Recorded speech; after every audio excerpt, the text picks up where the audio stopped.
All right, there we go. I think we are live on YouTube now. Let's see. Is it? Let's go. Sweet. All right. So I'm going to repeat the intro again since we didn't go live on YouTube for a second. Only went live on Twitch.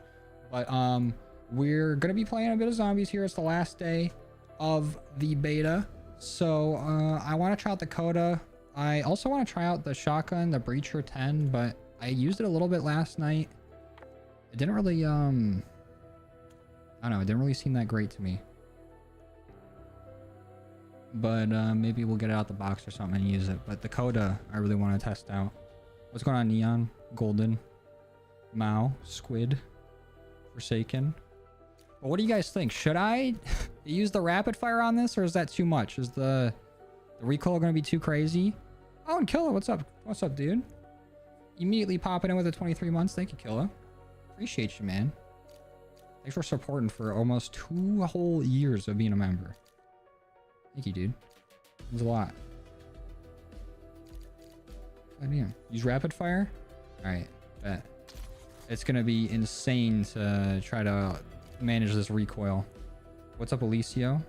What up, Cam? Looks at clock. Hey, it's the perfect time to stream. I actually would have streamed a little bit earlier, but my internet was out. So I just came back on. We're good. The Cap 40. Yeah. Is there anything else I should put on these? Because I have on the headshot multiplier. You know, we wanted to be doing as much damage with these as possible. We also want as much ammo as possible. And then, of course, got to go akimbo. I feel like the hipfire spread on the laser is good, but also when we pack-a-punch it, isn't our spread going to be better? So should I go for something that's more recoil control? The akimbo Jaeger 45 pistols are so busted. Are they? I don't think I have those leveled up enough to get them akimbo. Too busy circling feet. I was zooming way in. I know every pixel of that by like the back of my hand. I'm doing good, Alicia. How you doing? So Xavier. Got a nuke a few hours ago. So it'll be your last match instead of 40 to 20 or something. Hell yeah. I still have not gotten a nuke, and maybe this year will be my year with no SPMM, but probably not. What, Ethan? Go for better hipfire spread, but I also feel like after we pack-a-punch it, the hipfire spread will already be better. Like, I feel like recoil is not that big of a thing after pack-a-punch. And I feel like we should go... Well, I mean, what else could we even use that would help with recoil? I guess a compensator. Oh, Uzumaki with the 5. Thank you, Uzumaki. Appreciate you, dude. Thanks for the support, man. It means a lot. What's up, Jay? What's going on, dude? What time is it for me? Like 3 a.m., 3:30? 3:33, actually. Angel number. Oh, I'm so conflicted on the recoil. I guess I mean, we can play with what we got right here. If it's too much, you know, I'll leave the game, come back in, and use something different. Also, I haven't used a single gobblegum this whole time, so I might just use them immediately. How do I have 7 perkaholics?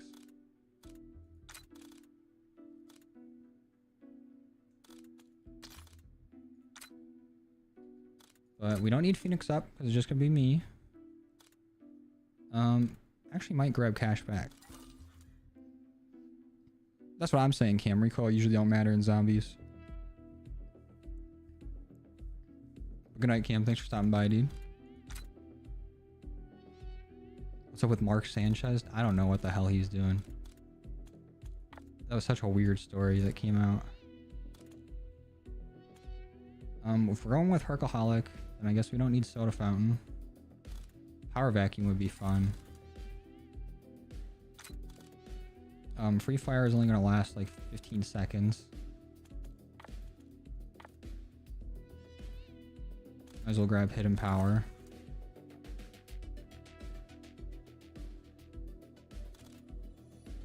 Let's actually swap these. Gift card we should use. I'll put Hidden Power on this one. Hold on. Power Vacuum, and then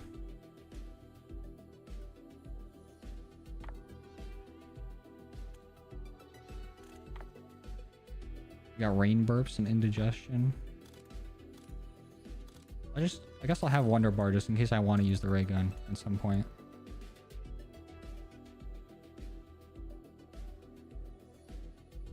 Time zones be like that, Alicio. Think you might actually play BO7 because it's looking fire so far? I agree. I've been having a lot of fun. Can't wait for the pumpkins to come back in Zombie Season 6. It is just a gobblegum. Unless there's going to be a limited time mode where it's going to be like Cold War, which would be huge. I would love that. But I kind of doubt it. I also doubt that they add it back into Cold War. But we'll see. Oh, Stony.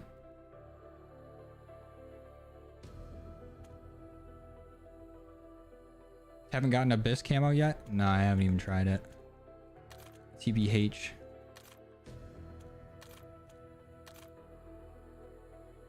I think I might have gotten like one Warzone camo from hopping in there trying to get like one of the event challenges done. And by one camo, I mean like one of the base camos. So I'm pretty sure a majority of my Warzone kills are with cars.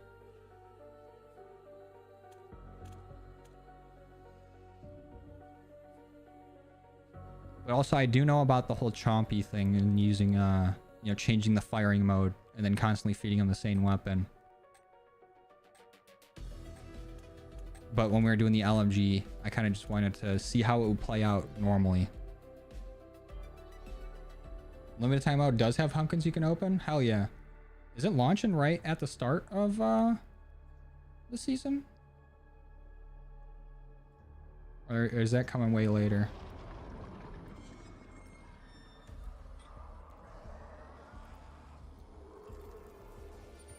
Looking excited for this release? Me too, dude. I can't wait to see the entire map. Because, like, just the survival's been fun. And then that little sneak peek we got when there's that, you know, use the whole jump pad in training exploit.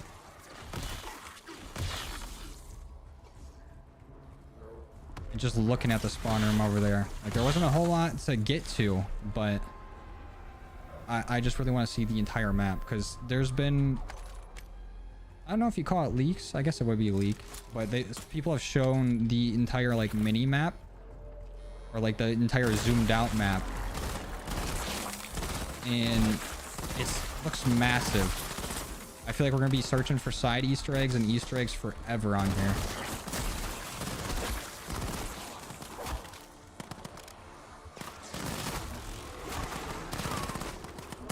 Recoil is nuts right now. Once we get packed, it should not be a problem. Just want Modern Warfare 2019 back. I mean, it's still there. And I feel like I have lost hope for another game like that coming out because everyone was hyped about MW2, assuming, you know, it was going to be the sequel to Modern Warfare 2019. And then it kind of just like went back, or like, really didn't feel like Modern Warfare 2019 at all. They just changed so much stuff with multiplayer that didn't really feel necessary. But maybe next year in MW4, you know, they'll dial some of that back.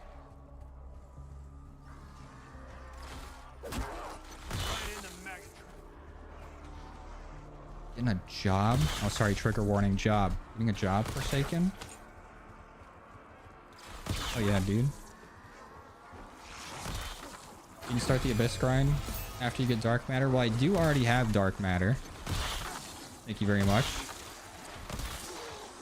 But I think in between, you know, the beta ending and BO7 actually coming out, I'm going to do the Season 6 content for BO6, obviously. Like, we're going to go and get the new, or the MP40 or whatever the hell they're calling it. And mess around with that tomorrow, assuming that we can get the weapons tomorrow. And then, you know, do all the seasonal content with the events or whatever they got. And then I think I'm gonna be playing a lot of just Infinite Warfare. But if I finish that or get done with it or whatever, maybe we might go for Abyss, but I doubt it. when season 6 dropping. Like 1 tomorrow, or I guess noon. And by tomorrow, I mean today. How much longer on the beta? Like 10 hours. So not a whole lot. It ends at noon tomorrow, noon Eastern. Was I Wanderer? I'm just going on private. So honest opinion on BO7 multiplayer, not gonna lie. Don't care for it. You're excited about zombies, but the multiplayer just feels the same as BO6. Just sluggish, and they add a bunch of dumb stuff. Well, what do you mean by dumb stuff? I really like the multiplayer. I was having a lot of fun with it. Especially with them taking out SBMM or having the reduced SBMM playlist. I was having a lot of fun playing it. I kept trying to do like crazy wall bounce snipes. That's been my favorite part of it. And then all the overclocks and everything have felt nice that I've used so far. I don't know. I like the multiplayer a lot. But is the recoil? No, it's not that bad on these now. I do like that we can switch to a single pistol too. That is a sweet feature of Akimbo. Because if I really wanted to go into a game and get my camos done for this, and we still need to get critical kills, like you can still get it Akimbo, but single pistol makes it way easier. And then the second I get done with them, I can just bring out the second pistol. Or if I need to be more accurate at range or something, pull out the single pistol. And then bam, 2 of them.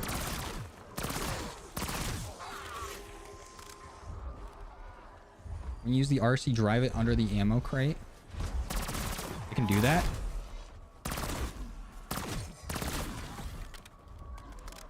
Like Infinite Warfare is crazy. What, for zombies?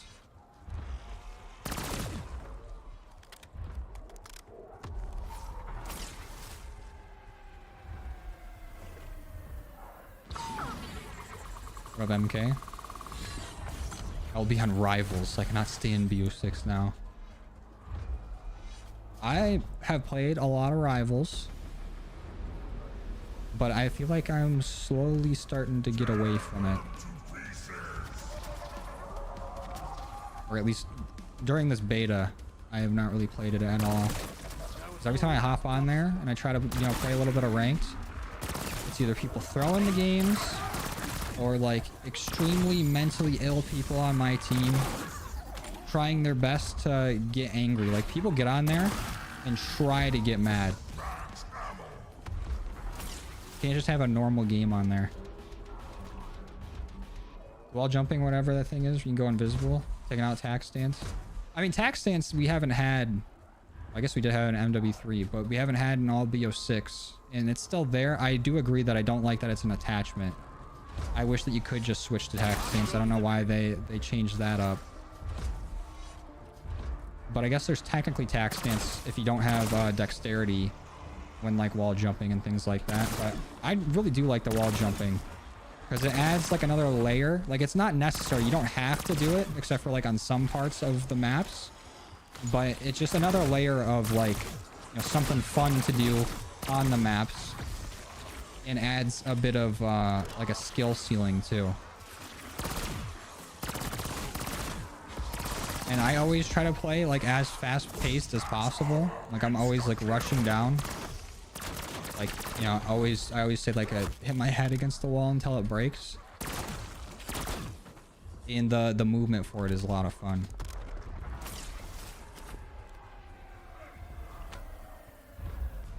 I don't think dexterity is going to get nerfed into the ground. I think they're probably just going to hopefully make it into like a permanent thing. Like make it just so that's how the movement works already. Or maybe combine it with something. At least that's my hope. Okay, we got Chompy ready to go. Deadshot doesn't improve hipfire accuracy, right? I feel like I'm confusing that with like a Cold War crystal upgrade. Actually, there might be a hipfire accuracy augment in BO6. I don't remember.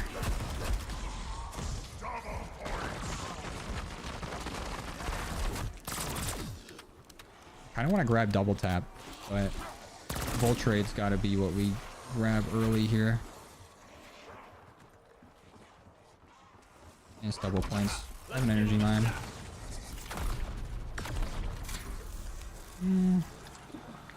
Yeah, we'll grab those two.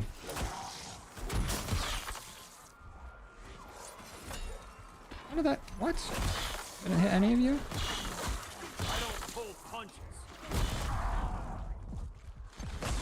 Damn, zombie.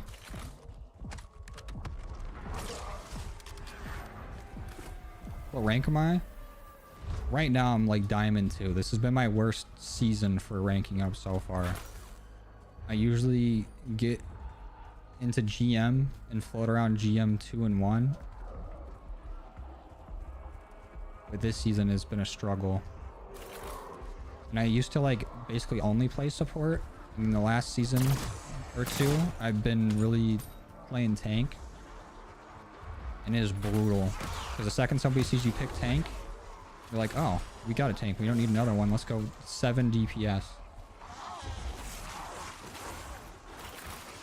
Oh, and actually, I got these gobblegums. Why am I not using them?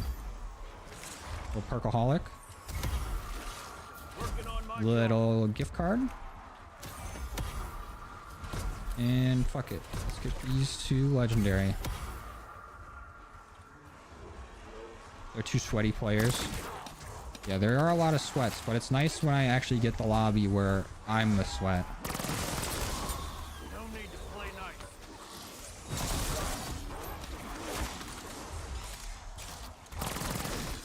nice. IW Zombie sucks? What? You're telling me... Wait, are you changing your tune? I feel like before you were saying Zombies in Spaceland top 3 map. Am I getting it confused? Is it not? Is it... Am I thinking the wrong Warfare?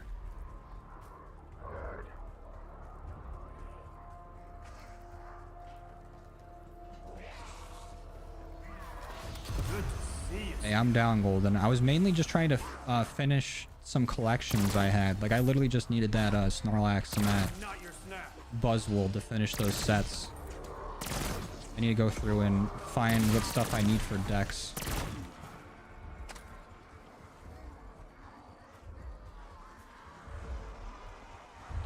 How many more hours until the beta's out? Or how many more hours is the beta out for? Damn, dude. Reading has not improved at all. It is live until I think noon Eastern tomorrow. Or I guess today. Are we going for Battlefield 6 for multiplayer and BO7 for zombies? Hell yeah. I'm kind of interested to try Battlefield. Also, I've never really even played a Battlefield a whole lot.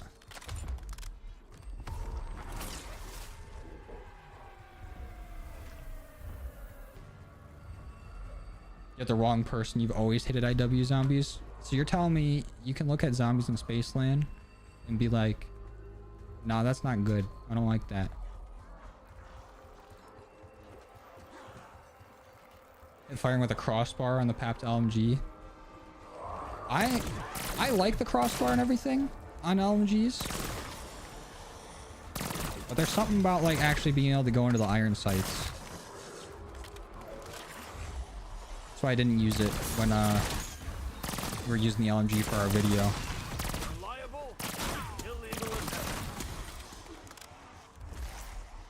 Yeah, 10 a.m. PST, 12 Eastern. Any other time zone, you have to find a calculator.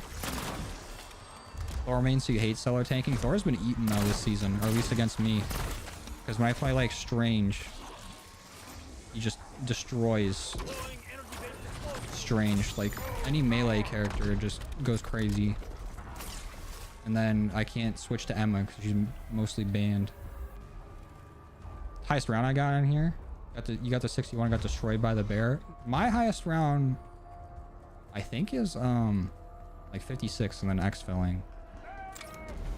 But I want to at least try to get to around 100 today. Yeah, this is my last chance to do it before the game's out. 2 zombie bears in 1 round. The first time that happened, dude, that was terrifying. That LMG absolutely crushed them.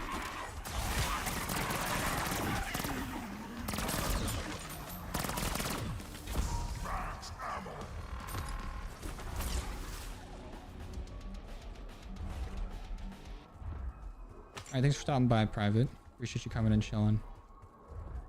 You look like a strange player. I will take that as a compliment, Golden. Even though I don't think you mean it as such. But Doctor Strange is like... I feel like, besides Magneto, probably the most like cookie cutter, not cookie cutter, not versatile either. Just one of those tanks. I don't know how to convey what I'm trying to say here.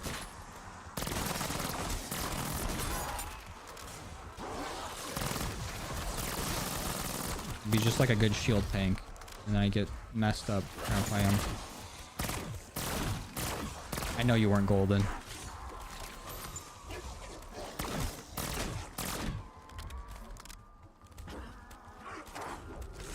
From Australia? Hell yeah. We're at perfect or peak Australia time right now. Boss zombies run way too fast. That bear, when it stands up on its hind legs, gets down and starts charging, is terrifying. I feel like it does go super fast with that.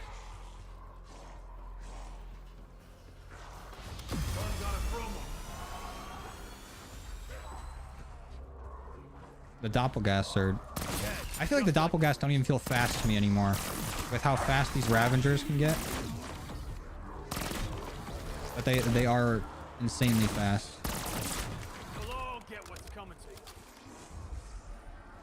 Can we try the first pistol packs? Yeah, I used it a little bit. But I really wanted to try the Cap 40s.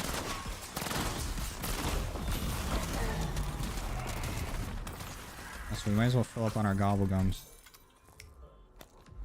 Get armor. So true. What? I didn't switch out near death? I thought I did.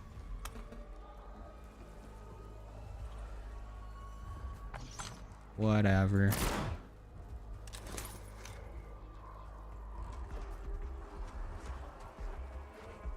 That's so lame. I didn't want that.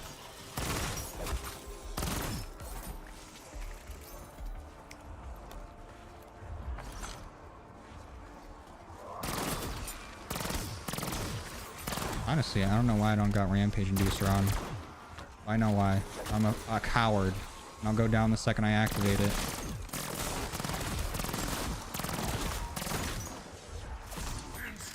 Let me at least get past the first bear. And then maybe grab a monkey bomb that I can refill. I swear I had raindrops in here instead. I must have, when I was moving stuff around to be the first 3 gums, must have forgot to replace near death. Oh, boss. Ammo mod? I do have an ammo mod on these. I do have the napalm burst ammo mod.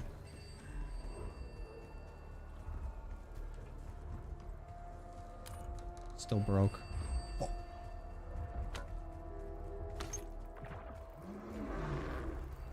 Yeah, the shotgun pistol is fun. Or at least it's like, the only kind of unique pack-a-punch ability so far that we've seen. But I really want to try some other weapons. Holy shit. Actually, you know what? I'd be more surprised if we didn't just delete Zersa there. Because these are legendary pack 3 on round 16.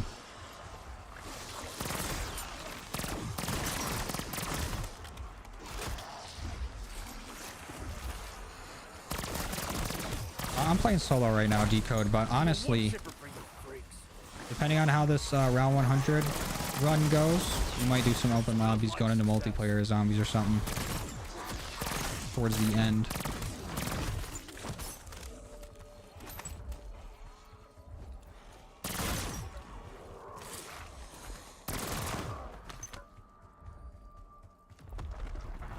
Okay, let's pick up a monkey bomb.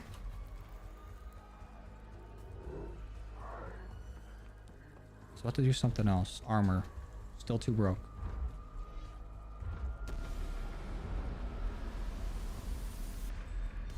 Yeah, I know, Golden. I just haven't really tried to make any new decks recently, so I haven't really been looking for any cards. Like, you sent me that trade for Cyrus, and I had that on my wish list since, like, I don't know, like 2 months ago, when I only had like one Cyrus and I was trying to fill it out. Yeah, that's some good shit.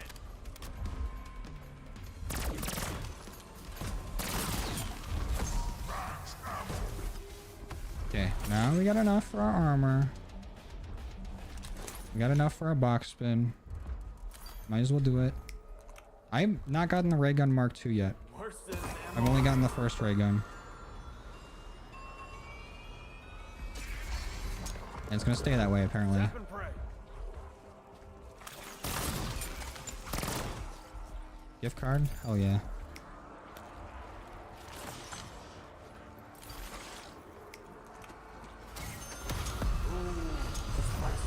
So I don't know if I said what's up yet, Lost Panther.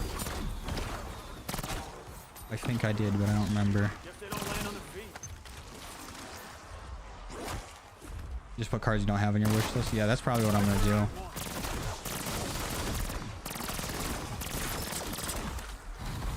Just try off with buff the Mangler cannon. It's still mid in the beta. It was alright when I used it before. I feel like it does reach a certain point. Like if I were to shoot it at a big horde of zombies, there is a certain point where it like just starts knocking the zombies over instead of actually damaging them. It doesn't feel too bad. I think they're trying to get away from score streaks being that strong. Same with like field upgrades. It's like they don't want field upgrades and score streaks to be what carries you through rounds. Mark II isn't good. I've always been more of a fan of the Mark I, but I've had bad luck with trying to get the Mark II so far this beta.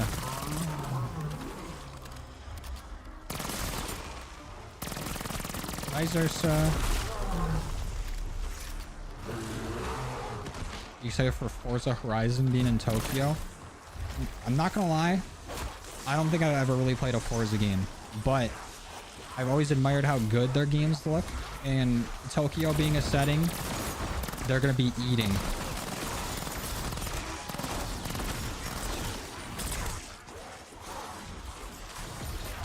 That game always looks like very, very good visually.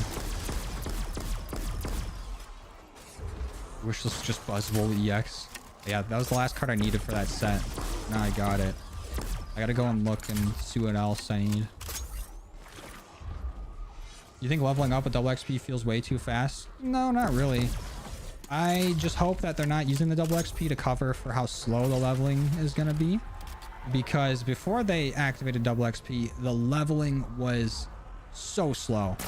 It took forever to get things leveled up. I already feel like they kind of nerfed the leveling with double XP. Because like the first day double XP was active, you hop in a game of zombies, I was getting weapon levels like every second. And then it started to like peter out.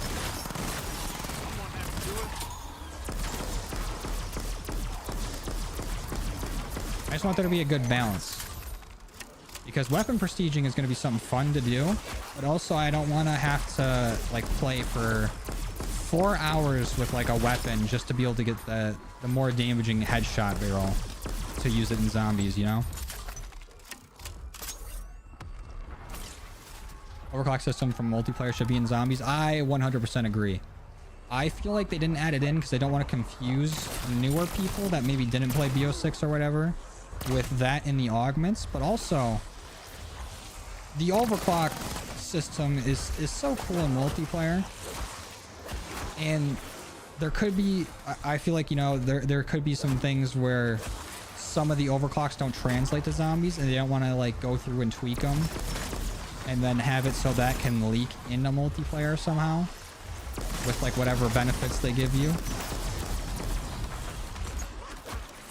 But even just like the small things, like for the point turret where you can get like, what is it? I don't remember what the overclock is called, but it makes it so you can throw it on whatever surface, like a ceiling or a wall, and it'll stick to it.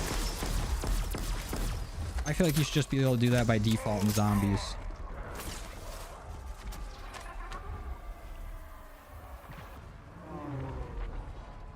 Call of Duty is back. The first time I saw that, the GIF, I was like, that's, yeah, that's, you know, it's silly, but it's dumb. And it was one of those things where the more and more I saw it, the repetitiveness of it started to make it funny. Especially because then I started seeing other people get mad at it. Because it's so, it goes around the whole spectrum of like stupid to funny to where it was so dumb it crossed over to being funny for me. Like Wisp P, don't really care for it. It's very underwhelming right now without the augments, but with the augments it's going to be a lot of fun because literally any of the augments for it changes it dramatically. Like having the like wolf version of the T is going to make it so you get an extra revive with it coming out in picking you up, like a Hellhound in Modern Warfare Zombies, or with the, I think it might be the monkey augment for it, where they will go around and pick stuff up for you, which will make things easier against the Ravengers. And then that with like Condor's reach on Voltrade would be a lot of fun and make it so you're always getting everything. Then I think the orb is just, you know, the default one. Coming out and dealing damage is nice for whatever you're doing. But like the wolf one specifically is probably what I'm going to run the most in solo. Especially like while camo grinding. That way it's not taking kills away from me and it's just there like if I need the help.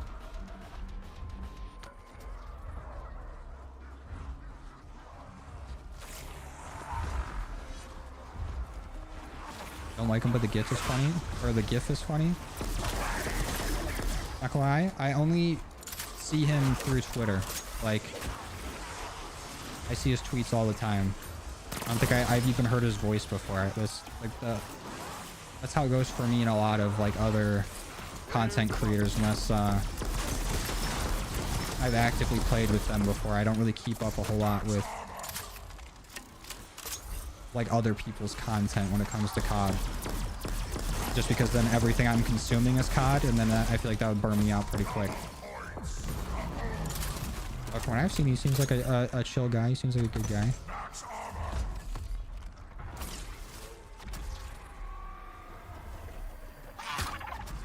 $9 a.m. stream for you in England. Hell yeah. See, when I do these extremely late night streams, it may be inconvenient for everybody in or near my time zone. Other time zones actually get a benefit sometimes.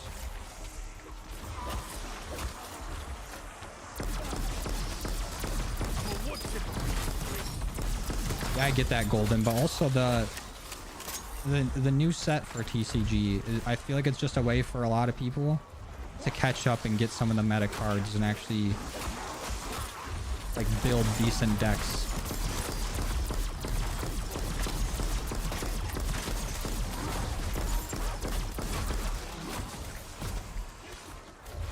So I don't mind it too much, but it's gonna suck when a lot of those cards aren't gonna be able to be pulled.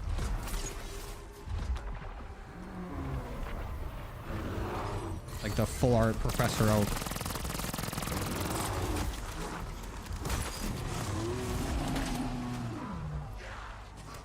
Oh yeah, Stony.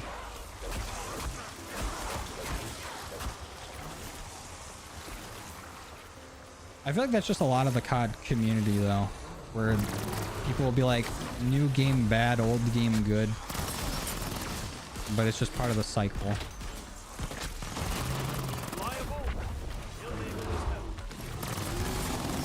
Not gonna lie, I do feel the recoil on these a little bit. Like, it's not unusable.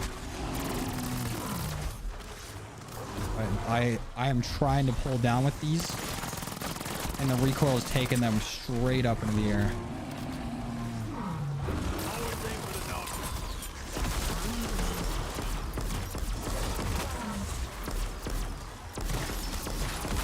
And we got 2 Xursas.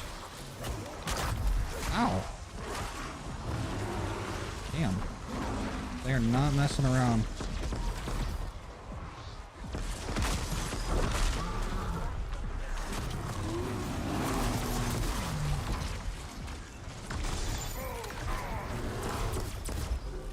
damn, you're fast. Stop.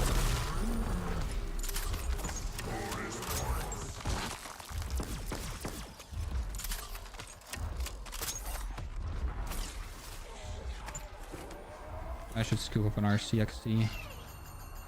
I got something they can play with. Rip MK. Hopefully you can sleep soon. I always hated not being able to sleep like the day before school. And the whole day I'm just miserable. Because then you don't get tired until you gotta actually leave. 3 AM for you right now? Hell yeah, me too. Actually, it's probably closer to 4 now.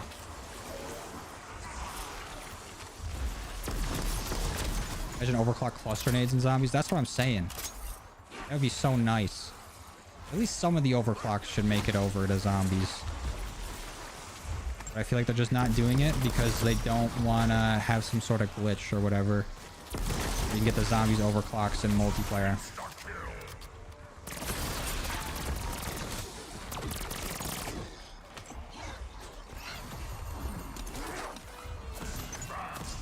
And I love the max ammo change. Ooh.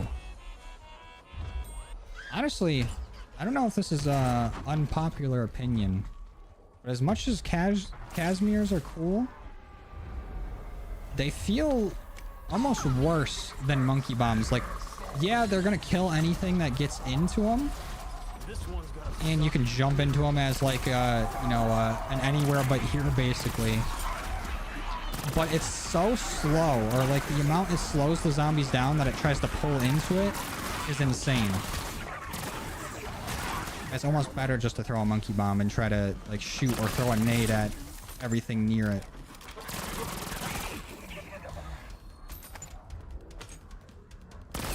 What are you doing? He was fully folded right there.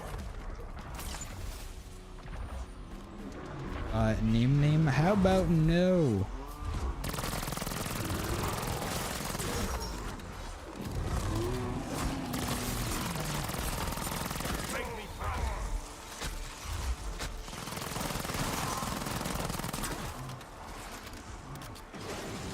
Might as well start using this. Yeah, these are still nasty. Just don't have the most ammo.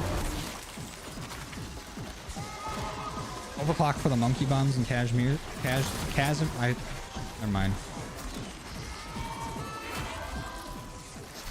Can't fucking speak, dude. If I see a word, I can't say it. But those would be sweet. Like, where I was just talking about with the Casmirs. An overclock for them where everything gets pulled into it faster would be great. So I feel like it's slowing down the round using the Casimir. The only thing that it's good for is that there's basically no wind up time. Like with the monkey bomb, it takes a second to throw. And if you're like trapped in a room or like a small enclosed space, you can throw that a lot faster and like save yourself. It's a better oh shit button.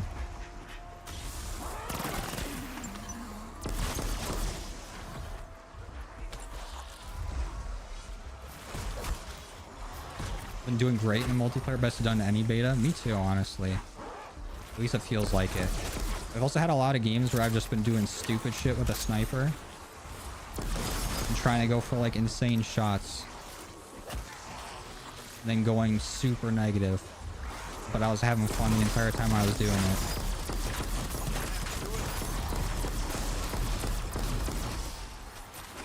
Those are the times where I kind of wish I was playing in the SBMM playlist, because at least by the time I fuck around and go like 20 and 34 10 times in a row, I'll get a lobby where I'm going against people who have no idea what's going on. But I would much rather have the chance of it being completely random and not have to worry about doing good in a game, to actually get a lobby where I feel like I'm not being like punished for doing well.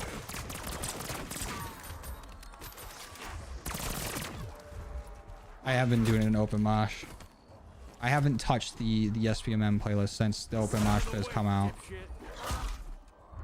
Because I really hope that, you know, when the full game comes out, they just decide to go with that multiplayer system. Because them just having 2 playlists, I feel like already skews results. But I also feel like them putting it in, like, would make it the most played playlist in the beta. But them calling it open, I feel like it's a bit confusing to more casual people. Like, people that are more tuned into COD, you know, they see, like, they'll watch videos on it or whatever, people talking about, you know, what the playlist is, and, or, like, see, like, you know, tweets from COD saying that they've lowered the SBMM in this playlist or, you know, whatever.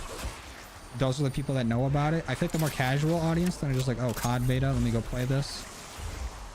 Them just seeing it called open playlist doesn't really describe what it's doing, and a whole lot of people aren't going to sit there and read the description for it. Not going to act like I would have sat there and read it either, but I don't want that to be the reason that they don't stick with this matchmaking system, is because, like, the naming of it and having multiple playlists for it.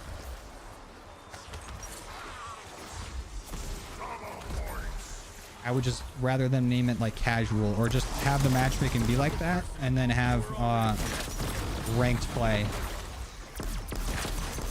be the playlist with SBMM. And I've already seen, I think it was like the multiplayer director for this game. Somebody like tweeted at him saying, like, you know, since we always get ranked play like a little bit later after the game's launch, is that we should have a ranked play playlist of just all the ranked, like, modes in, like, maps and things like that. Just have SBMM and no ranks added in yet. That way people can get used to the mode and play like that. In people that actually want to have more competitive games and play, like, more objective focused things and be rewarded for it. And figure out, like, what rank's gonna be like almost like a ranked pre-season. They can have that if they don't really like the more casual or no SBMM stuff.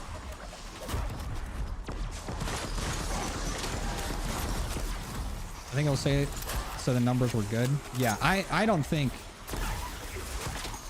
the numbers on that playlist are gonna be bad at all, because I saw almost a complete 180 from a lot of people, you know, complaining about the SBMM day 1 or 2 of the beta, and then them coming out with that playlist, and then people hopping in and be like, holy shit, you know, I haven't had this much fun in COD in years. I haven't felt like I've been this good at it, but I'm also still getting lobbies where I'm getting smacked, but people are having fun in the lobby. And that feels nice.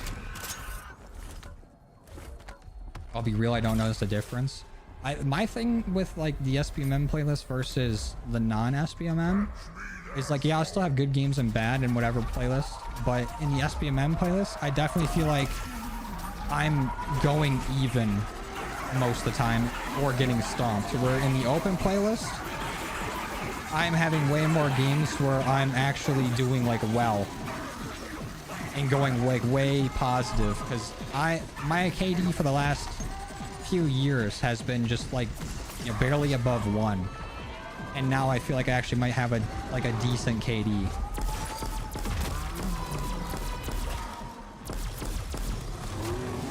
Like, I'm still not going on insane streaks or nothing, but I'm getting, like, way more kills than deaths in a lot of those games, and there'll be games where I'm just getting absolutely dumpstered.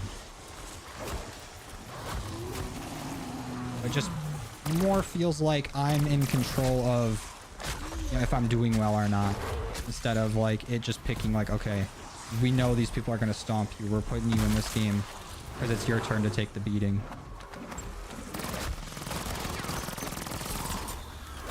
Uh-oh. Oof, that was close.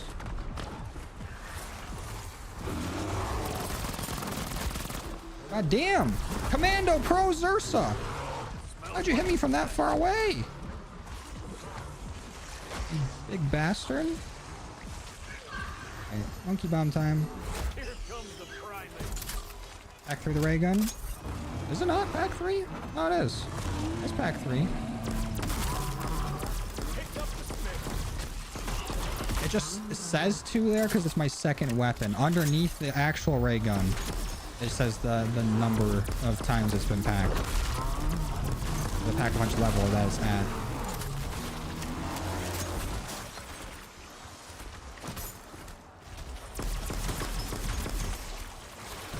Can't wait to drive Old Tessie. Me either. I want to see the upgrades and everything for it too, and actually be able to use them.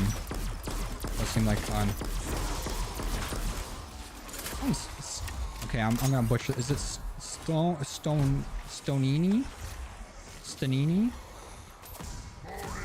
I'm butchering the hell out of it. But thank you. Appreciate you becoming a member. I'm sorry I can't read.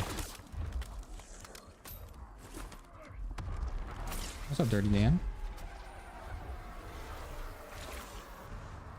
What up, dog? Play Clash Royale? I have not played Clash Royale in a very long time.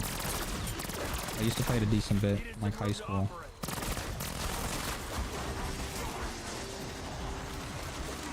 Some part of SBM still exists in the open mosh pit. That's why people think it's completely gone in this mode. It's not. It's not. It's definitely not. But it's significantly reduced. Stony. Oh, that makes more sense. But thank you, Stony. Appreciate you, dude. Thank you for becoming a member, man. I've been uploading a lot during this beta, Dirty Dan. We're getting back to it.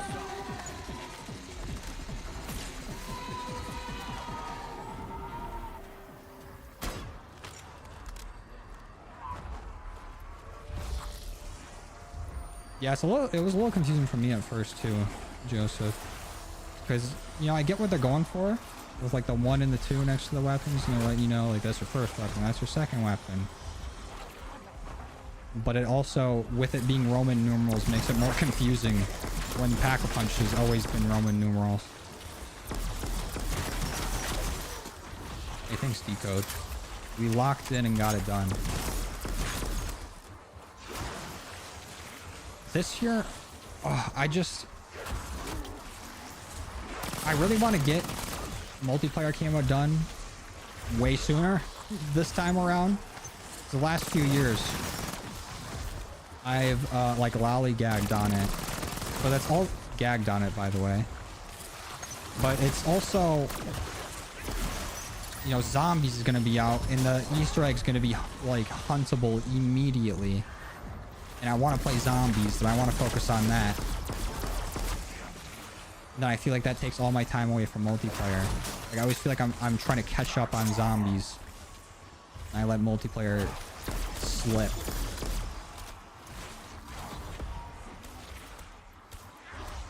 And I had this thought last year. I never stuck to the plan of like, you know, being like one day zombies, next day multiplayer. And alternate between the two. But then when I start doing that, it's like the day I'm supposed to be playing multiplayer, oh, new zombies Easter eggs been found, or like this gun's really good in zombies right now. And then I'm like, oh, let me go play zombies. And then now we got to catch up on multiplayer. And then now there's going to be the campaign endgame mode too, which I feel like I'm going to like a lot, because it's been, people have been like the prominent leakers have been saying that it's like Modern Warfare Zombies. I had a lot of fun playing that.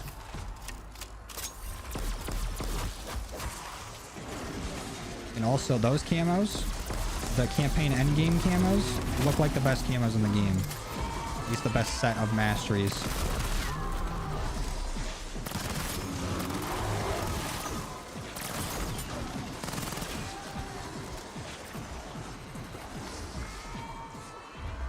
Yo7 version of Stakeout when? Honestly, I'm kind of hoping we don't get that for a bit. That way it stays more fresh. And honestly, the wall running and everything, I don't think would work in that. I think they want to have it so each map you can still do that. And we are going to get Nuketown, you know, probably very early on in the game. I would kind of like if they strayed more away from those like very, very small maps. And just focus more on like, you know, shoot house sized 3-lane maps.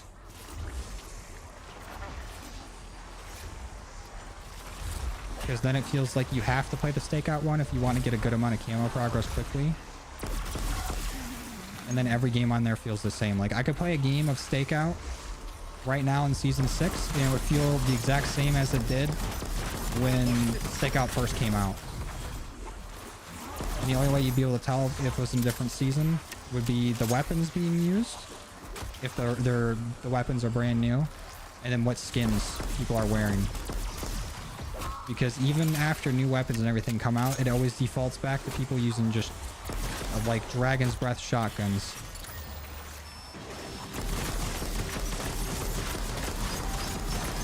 Dropped 2 nukes on the open beta playlist. In the beta, you've been nuked once too. The place makes it feel so fresh. I agree. Damn, 2 nukes is nuts. I'm hoping this year will be the year I drop my first nuke. I also have not been nuked, so, you know, the little bit of SBMM in there is protecting me. At least so far. Nuketown comes in December. Yeah, that would be the perfect time for it. Just a month without Nuketown and everything. Because then I feel like we've also just been playing the same maps over and over. It's like Nuketown, every Black Ops game, and then every Modern Warfare game is just shipment.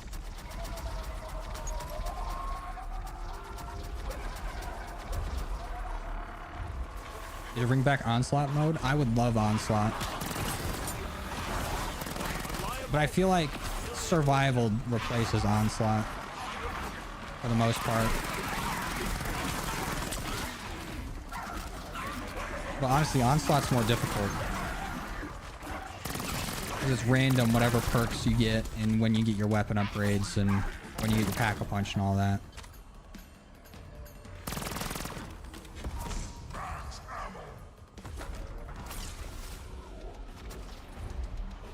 But Onslaught would have been perfect for BO6. I just don't think they're adding it. It's too late. It would have been awesome for Modern Warfare 3. That would have been the perfect game to have Onslaught in, especially with the Zombies multiplayer mode. Where'd that Doppelgas go? Oh, he's right here. Hey, just stand in the trap, moron.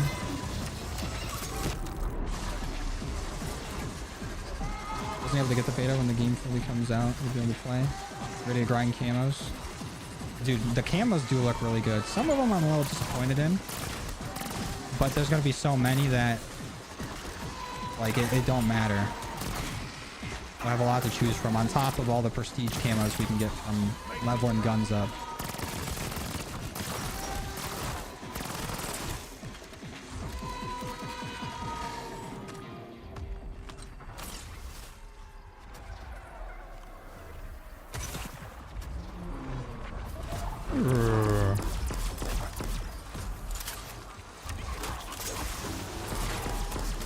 Is there like a good spot to set at to try to grind high rounds? Because I've only really just trained to go up in rounds.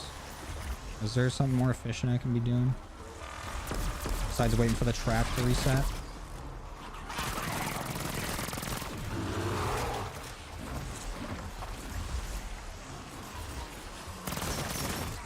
Alright, good night, Dirty Dan. Thanks for stopping by. Appreciate you coming and chilling.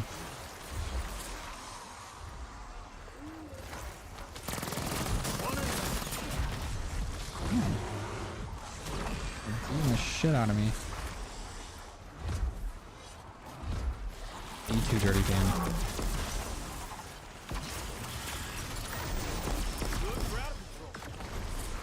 Just train near the trap. Yeah, that's what I'm thinking.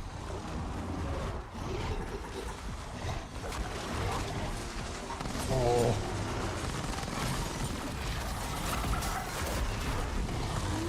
No going down. Don't need that.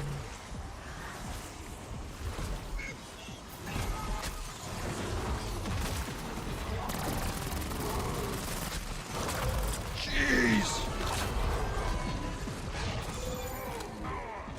God damn, they do not play.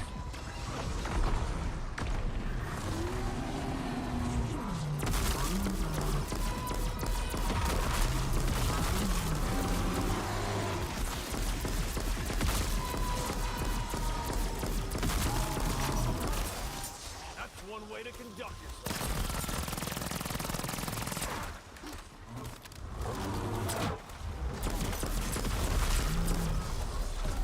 Jeez. Thought we might have... We were gonna go down that round. Oh, shit. Windows key? Why do you exist? Good one, Golden. Actually almost made snot come out of my nose. I wonder what a PvE DMZ like mode. Well, the PvE DMZ like mode was basically Modern Warfare zombies. Now we got camos. I guess we did have camos specific to it in Modern Warfare zombies, but we have an actual zombies mode.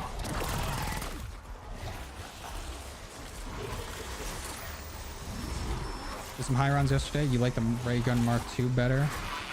Once you train wherever it shoots penetrates, so many. Oh, is that? We actually have a good like zombie penetration clause. So I always feel like the splash damage on the first ray gun helps out a lot more.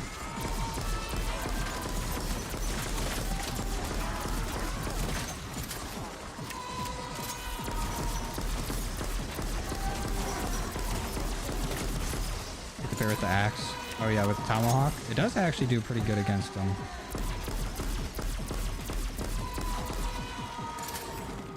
Something funny about going from the beta back to BO6. Felt like the SPM was so much more relaxed.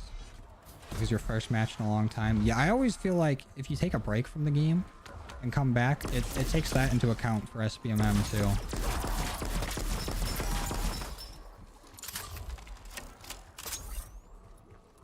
Yeah, we got a lot of points. I think I'm gonna get this bad boy packed.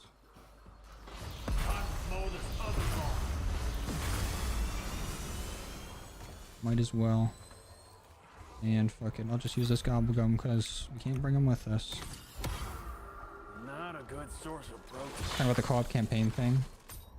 They have camos, so they have replayability. Yeah, but I'm saying that the co-op campaign thing is gonna play like Modern Warfare Zombies.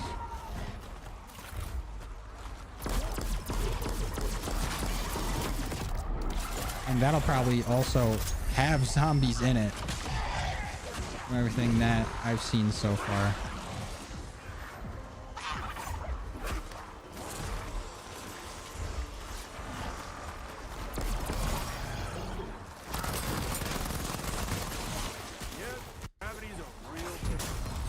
Wow.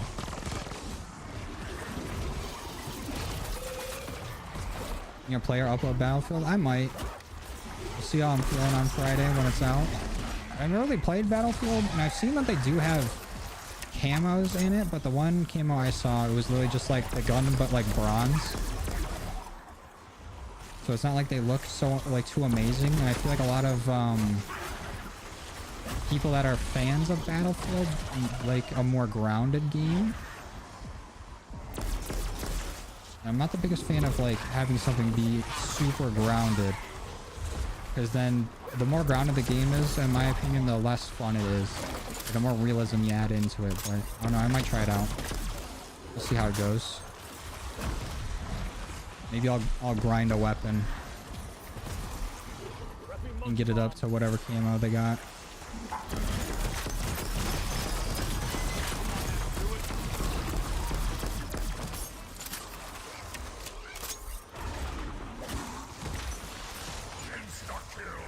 True Golden. It's like you defeated the itch.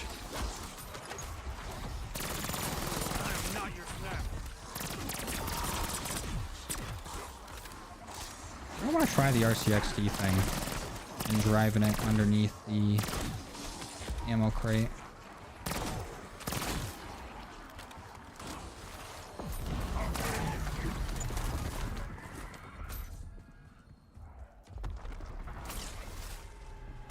Oh, never mind, it's Ravager round.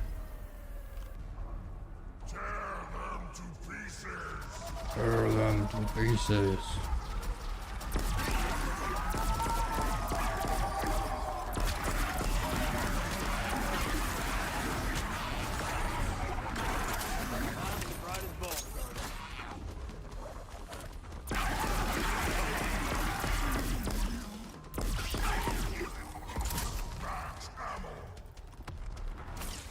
The stamina up will become a meta perk for high rounding. Just the base version on the beta felt so much more significant than BO6. Well, I feel like everyone's just going to use every perk in when they're high rounding regardless, but on a big map like this, if people aren't going to want to be like, you know, driving Tessie around too much and, you know, just kind of parking it in a spot so they can get Pack-a-Punch and whatever, I definitely feel like stamina up's going to be used a lot more. It'll just be, make getting around the map a lot easier.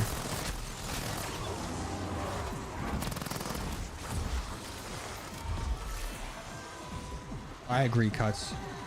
Being able to switch from, you know, one weapon to akimbo with the pistols is a sweet feature.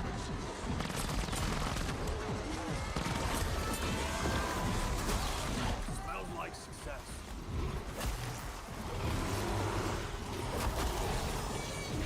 Here comes the prize. I did not try the RCXD yet because I kind of got scared.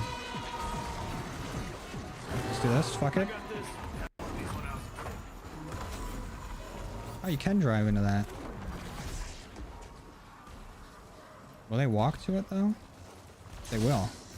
And it still does do damage. It's just like the Cold War RCXD now.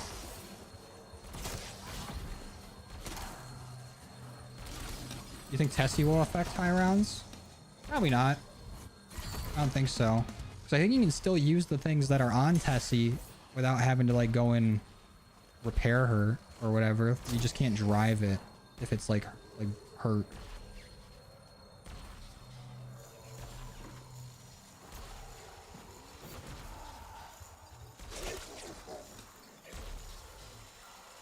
What, Zerso, you're too good for RCXD? Does it even damage you? Oh, it does. There you go. Ooh.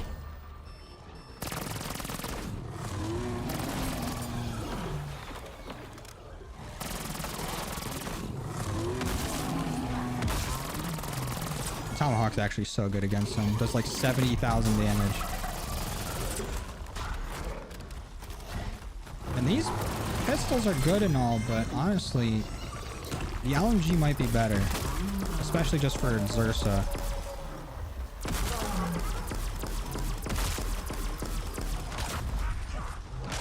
What? You big bastard. Forgot about the Wonder Car. Hyde's face. I still think it'll be fine. Because it's, you can just basically bring Pack-a-Punch with you. Just think of playing Transit, but being able to... Oh! Being able to bring Pack-a-Punch wherever instead of having to put a fan down in one part of the map. Run all the way to the other side. And then Pack-a-Punch. Fuck, dude. That's it. Pump Shotgun's also great. I don't know if I just didn't have all the right attachments for it or whatever, but I didn't like it that much. Okay, I think we're toast. Not gonna lie.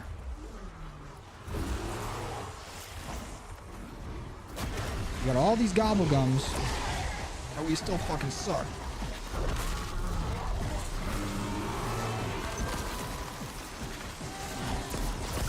Doppelgas, go away!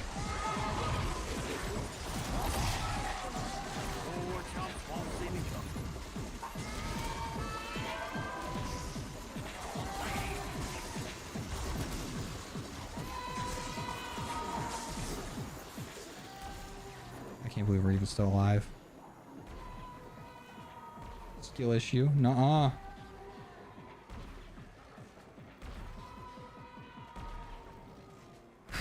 Are they still distracted by the trap? The trap just ended. Are they going to come find this? Or is the Doppelgas the last zombie in the round?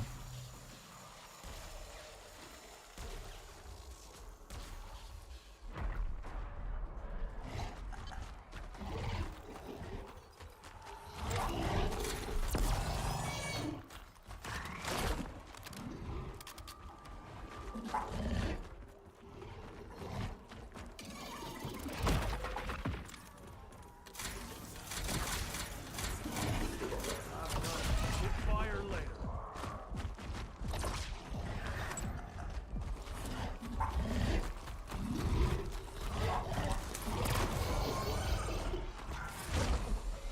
So let me buy stamina up because he fucking was starting to slap me at the machine.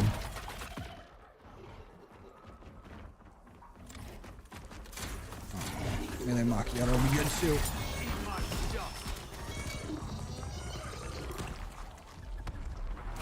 Damn.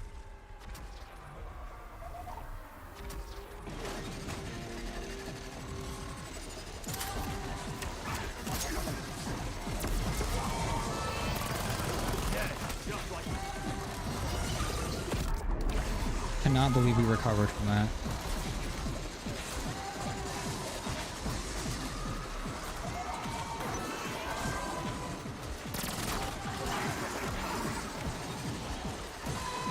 Use Dragon's Breath is good. I had Dragon's Breath on there.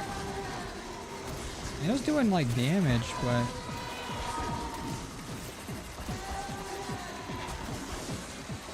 I don't know. It wasn't living up to the hype for me.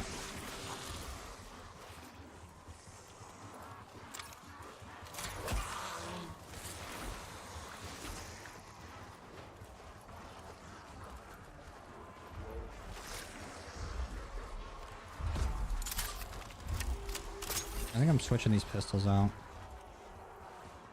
Because they just run out of ammo too quickly for me, for my liking. Okay, what the fuck are these attachments?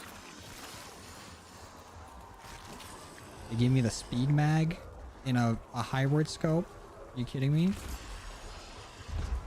Let's try this again, game. The Echo 12 actually.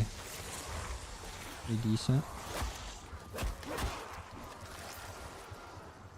I'm gonna give you another shot, game. Is that the thermal?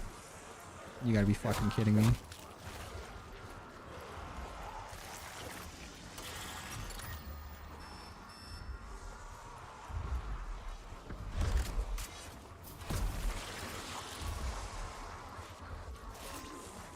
This does seem like it's my build for the Echo 12 though. Okay, that's a little bit better. Still only the 75 round mag, but whatever.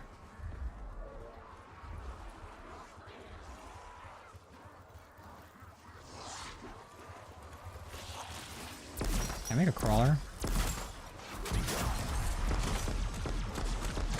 I did, but I killed it.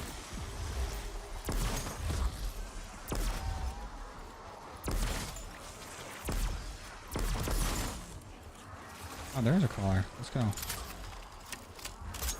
Now stay away from him. I will definitely take that max armor. I just want to see if I can get a nice little gift card. Run low on points. I'm about to get a loan.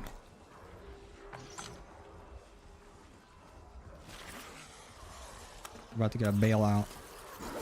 That's a wonder bar.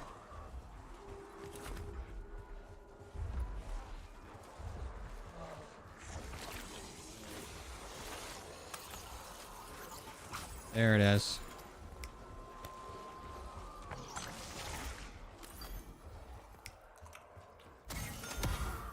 Please don't rip out my feelings.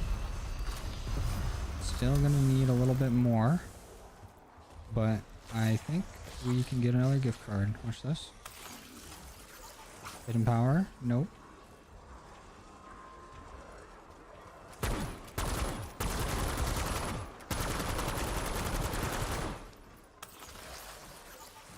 Nope, that's the same one. Good try, game.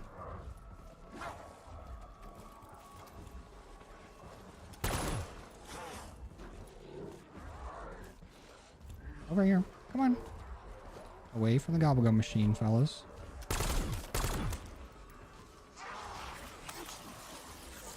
There it is.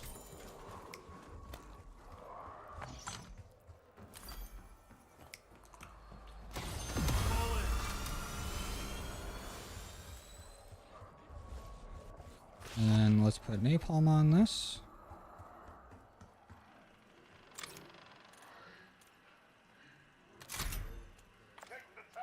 And we're good.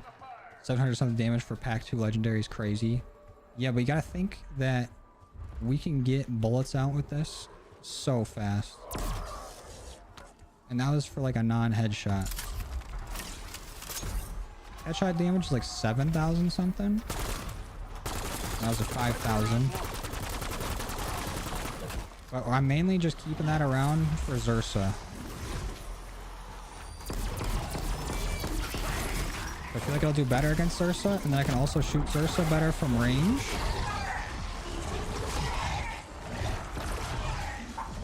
Instead of having to get up close to hit her with pistols.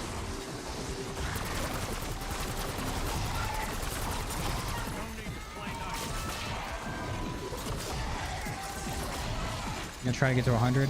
Yeah, we'll see, but the 40s are beating my ass.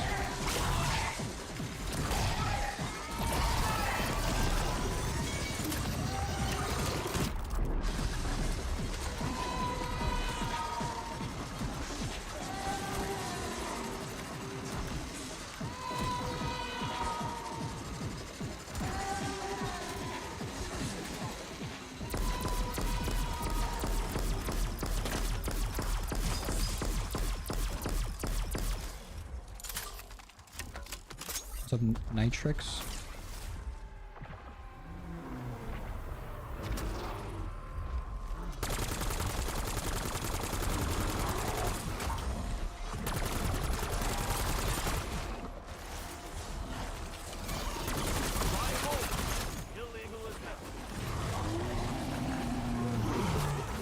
I feel like I don't have the headshot barrel. Maybe that's why it's doing a little bit less damage than what I would like.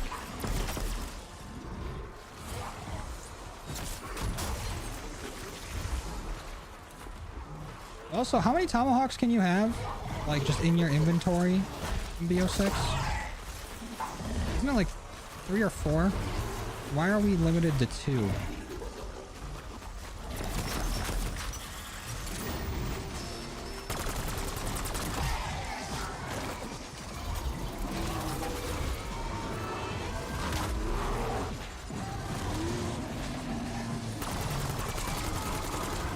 Oh yeah, the headshot barrel makes such a huge difference.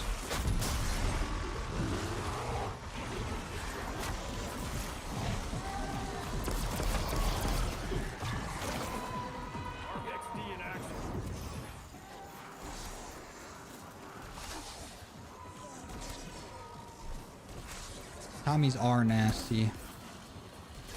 5 in BO6?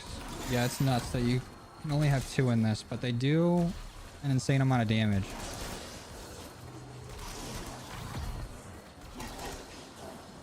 And crazy that our Will-O-Wisp don't really do anything when we're in RCXD. It keeps saying immune when it goes to attack these zombies. So if I'm immune from damage while in my RCXD, my Will-O-Wisp also makes the zombies immune to its own damage? That's kind of crazy.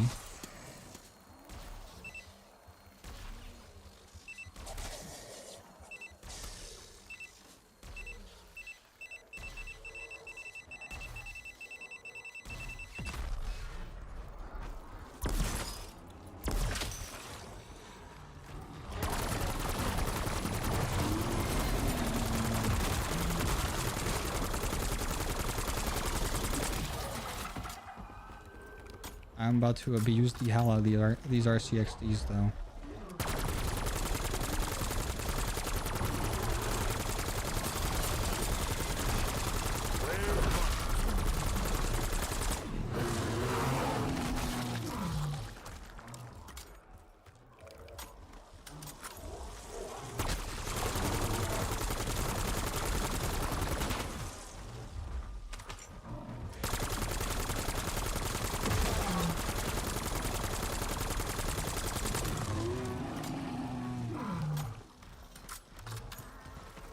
Shock sticks are decoys with BO7. I think it's just limited on what you got for the beta, but I really hope that we do have them in the full release. Because just a stun and like stim, those aren't very good choices for default. Like the stim's good, I guess. I'm not going to be using a stun, especially when decoys exist.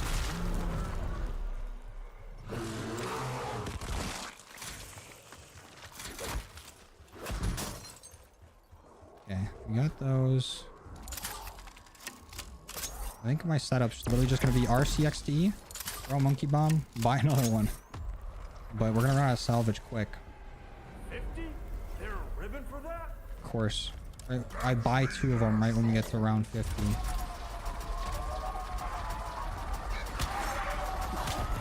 Please go to the monkey bomb. Please go to the monkey bomb. Please go to the monkey bomb.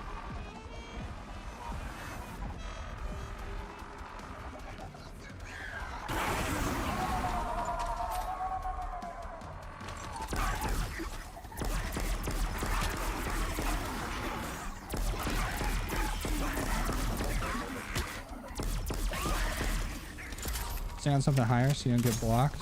Yeah, I was gonna move where I was at, but I just got into the RCXD from right there because that's where I was like safest at the moment.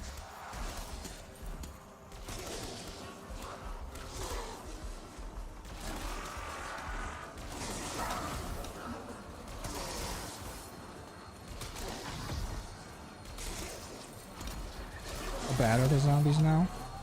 They're not bad, I'm just bad. I'm getting fucked up. It's just getting the super sprinters faster with the rampage inducer was fucking me up.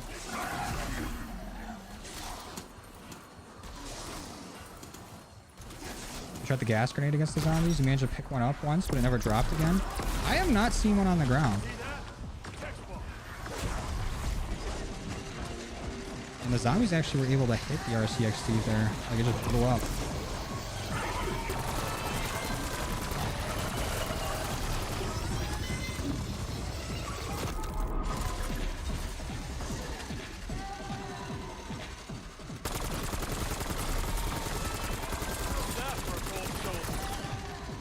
Augment for Voltray that gives you more chance to get in salvage using equipment would be nasty. That'll probably be something for like a perk added later on.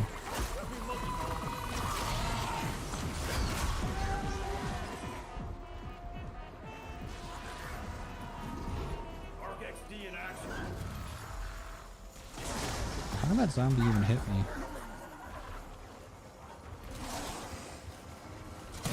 What? They can get pushed into me, it looks like. Oh, shit. If they all stack up there, one can get pushed into the mystery, or into the ammo crate and hit me.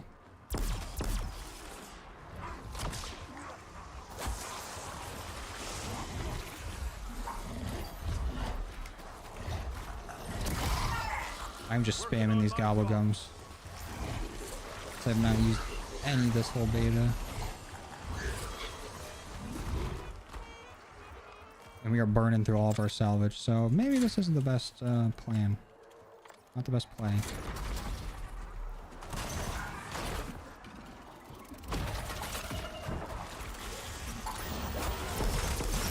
But if we die, then I will just test out the breacher shotgun again. We'll see how that goes.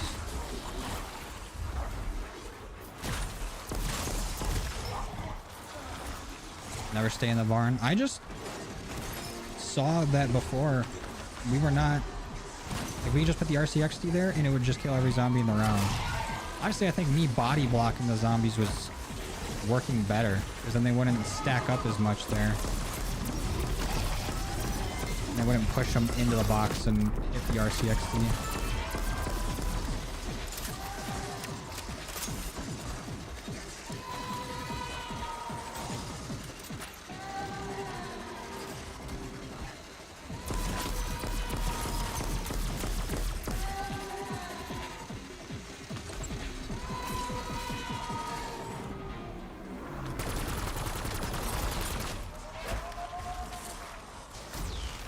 Oh, they just become brain rotted after a while and attack each other in the gas. That's sweet. I like to see like a new feature to lethal or tactical.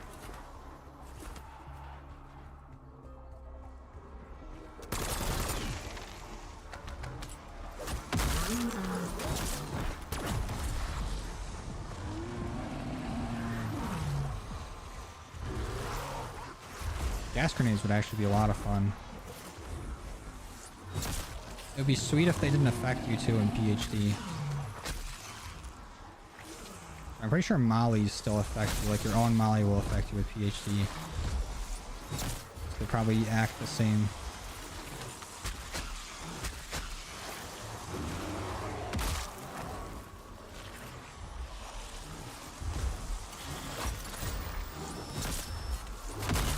Oh, Tomahawk's actually so good against Thursa.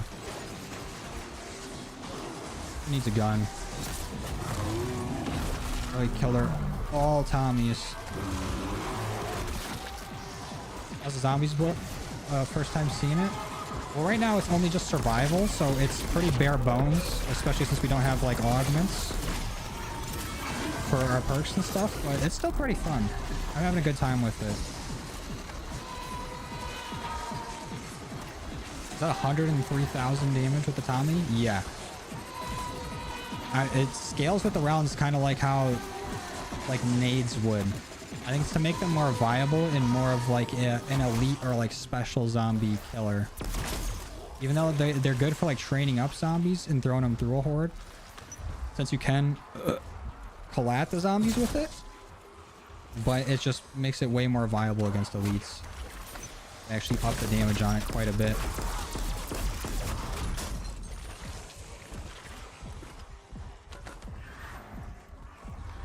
I'm pretty sure we had a crit on Thursa too, so that's why I was up so high.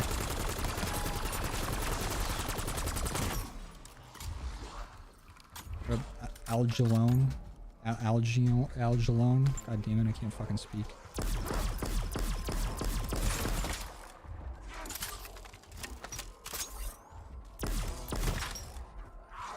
What? Oh. I was gonna say, how the fuck are you still alive? Zombies seem faster. Well, it is the Rampage Inducer, but we are like one round away from health cap. So the zombies would be getting pretty close to this speed anyways. But there are more sprinters when you have it on.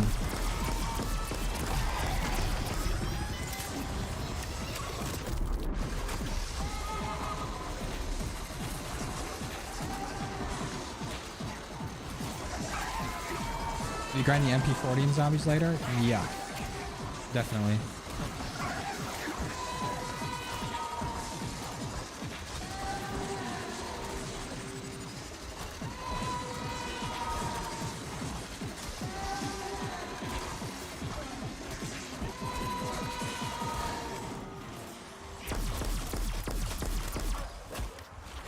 I hope it's actually good. It's gonna feel so weird going and playing that after this. I mean, for zombies, I don't think it's gonna be that different, but having augments and everything back would be nice.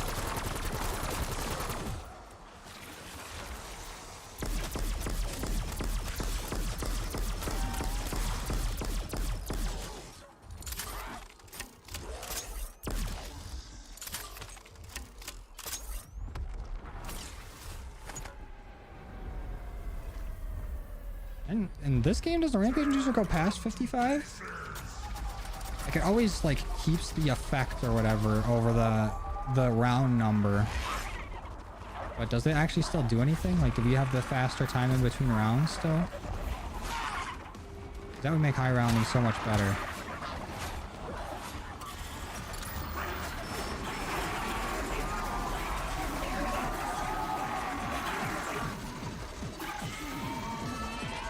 Good night, Forsaken.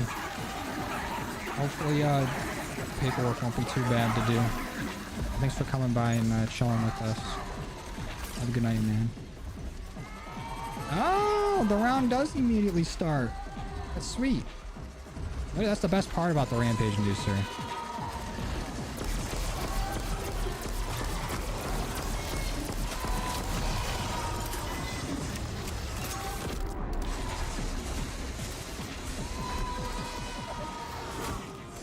Or how long it'll take to get augments for people that will be new into BO7. True, because pretty sure all the BO6 augments are transferring and our progress should. It's gonna take a minute. Especially if we just have to research one augment or one perk at a time.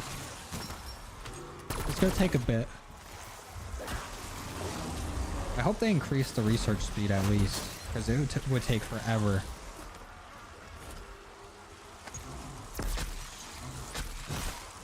Yeah, that's just 80,000 right there with one tomahawk for.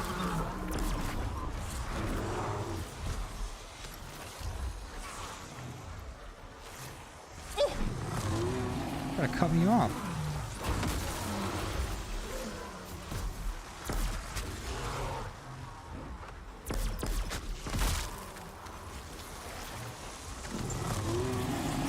Oh, whiffed that one.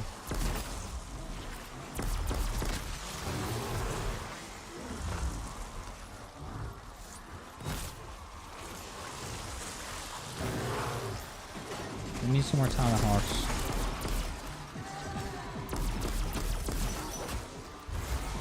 Where'd they go? Did they eat them? Did a Ravager eat them? Oh, here's one. Where's my other Tommy?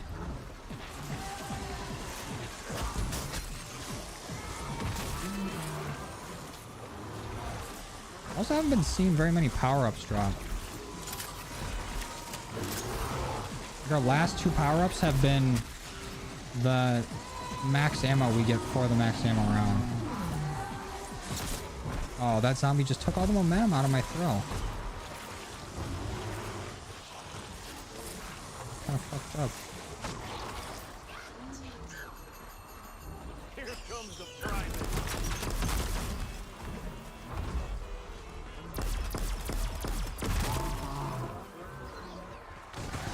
We needed some room to operate.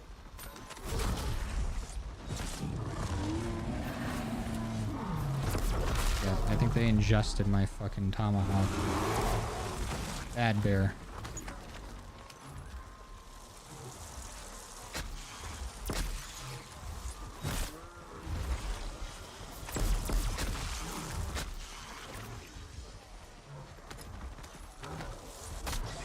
Ooh, I hit the bees with that one.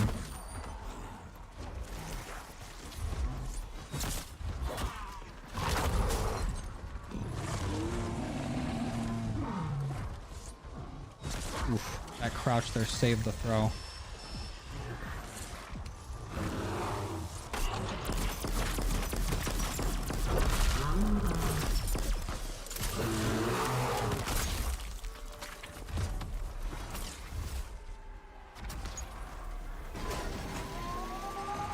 Any more with zombies during BO6? We still got them all. Reach Prestige Master.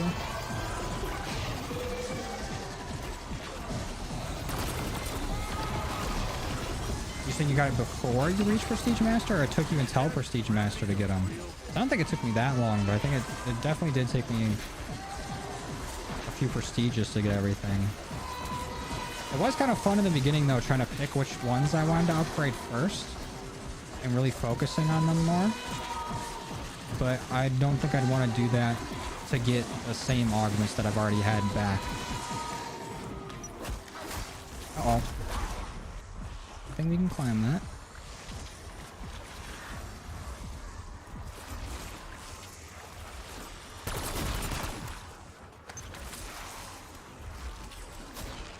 Reliable, illegal as heaven.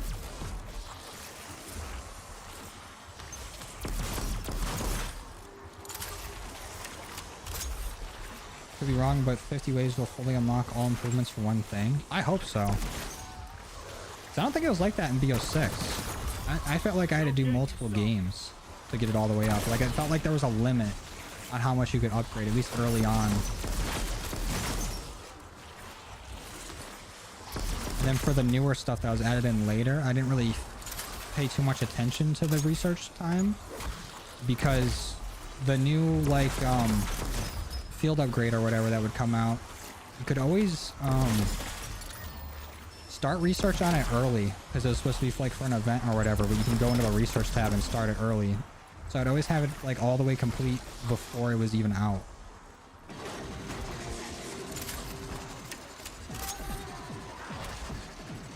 That's nuts. You got Prestige Master the first month of BO6. Oh damn. Even like playing constantly, that's an insane amount of XP you gotta be racking up.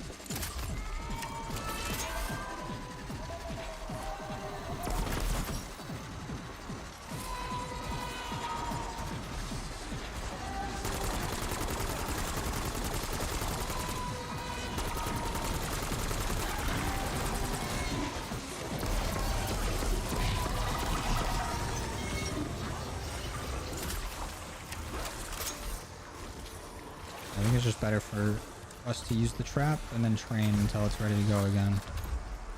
This is where I feel like I want to use just normal nades to take the horde out. But also, the Tomahawk's so good against Ursa that I don't want to just get rid of him. Is the Tomahawk actually filling up our field upgrade? Because early on in BO6 it did, and then at some point during some update, lethals and tacticals would not fill up your field upgrade. So that one did. I hope it stays like that. Because I remember, especially in Cold War, just throwing a quick nade would get me my field upgrade back and I could just use it again. And look at that. We finally get a power up. It's double points.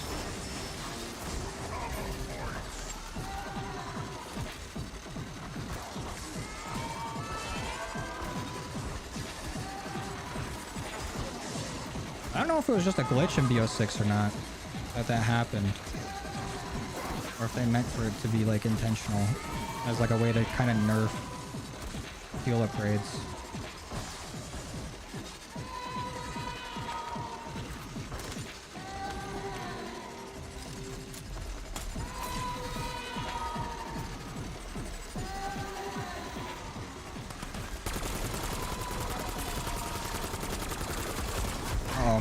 Was not paying attention to the trap almost being done. And we cannot buy another self-revive is the shitty thing. But we do have a monkey bomb ready to go. And we can buy our perks back. But if we go down again, that's all she wrote. I just feel like monkey bombs go by so much faster whenever I like actually need to do something while the monkey bomb is going off. It's like they are just waiting to explode as fast as possible.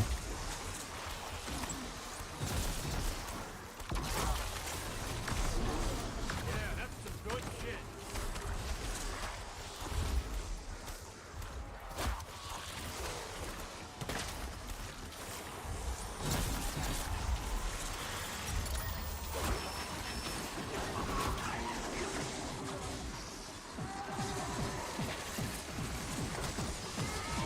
Just like that, there's no fun to be had. What are you talking about? People complain about Tomahawks saying they weren't supposed to kill on higher rounds. That's probably why they reduced the number to 2. That's unnecessary. I'm fine with 5. I agree. Especially since they're so much weaker just compared to normal nades. I do like that they made them stronger against bosses in this. It actually gives them, you know, a use.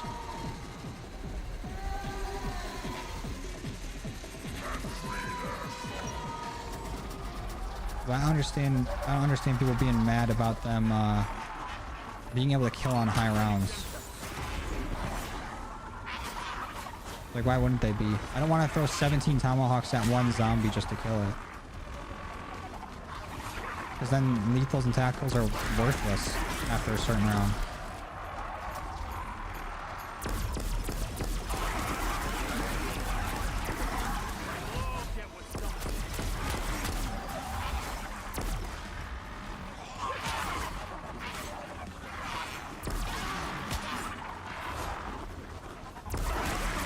When you guys want to drop me a self-revive or something? And then not eat it?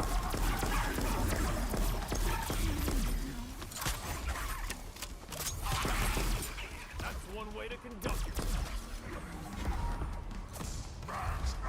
Some OG guys, you think? Yeah, that's usually people that don't want things in the game.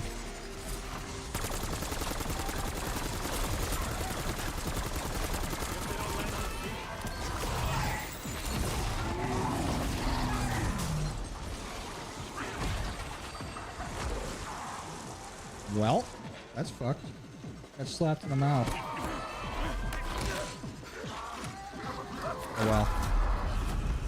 That was gonna take forever to get to round 100. I think that's our highest round of the beta. And I do like the change in the Rampage Inducer. That's actually such a huge time saver. Dang, that was only an hour and a half, really? I felt longer. It's Jover. It is Jover.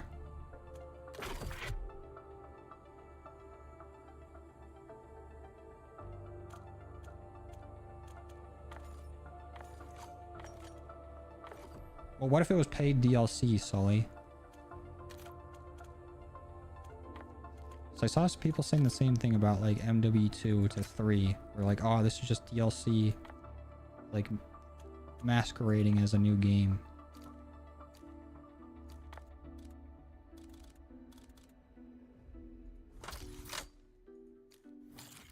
Like it's more stuff to do, and COD's never not gonna have a new game each year.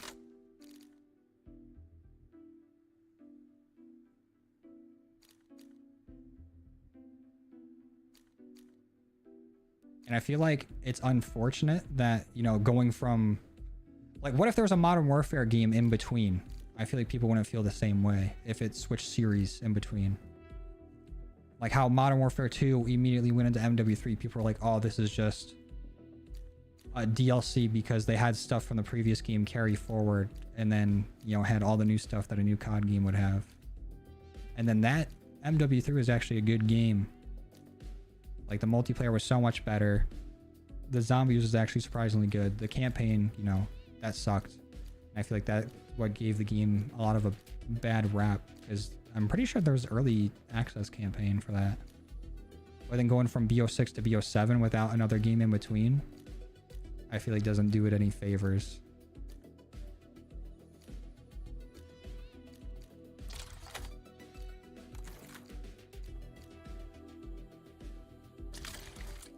You like that thumbnail, Silky?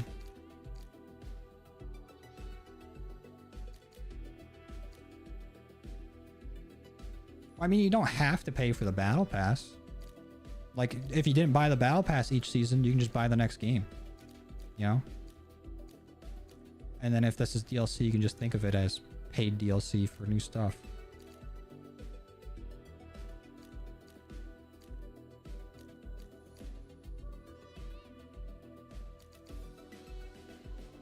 GTA 5 didn't make a new game for DLC. I mean, neither did this. We've had a bunch of stuff added in BO6 throughout its life cycle. And we're still getting more stuff. I feel like people are just now figuring out that COD releases yearly.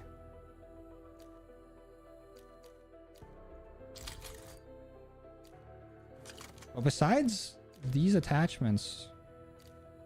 Wait, is there one for better headshot damage? This one's more ammo. Is there not a headshot damage barrel on this shotgun? Damage range, magazine capacity. I think this is probably the best one. You play multiplayer? No, I'm on zombies. It's the same engine with a few tweaks, not a new title. I hate to break it to you, but all the games since MW2 have been on the same engine.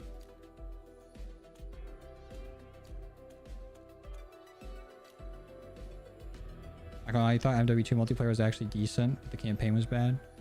I think the opposite for MW2, where I like the campaign in that.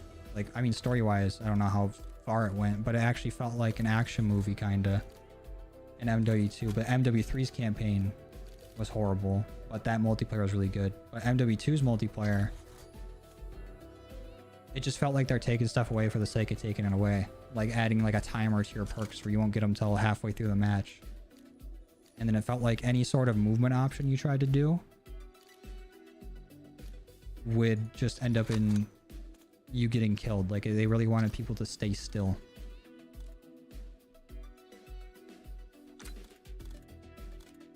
Okay, definitely getting rid of near-death experience. I don't even know why the hell that was in here. You want raindrops.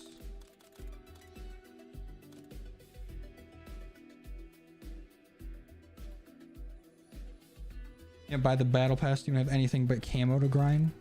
But then you'd have money for the next game, which is, you know, DLC.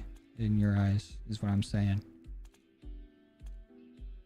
Even though each season does drop, you know, more guns, more maps. And we're basically getting a zombies map like every season for the most part.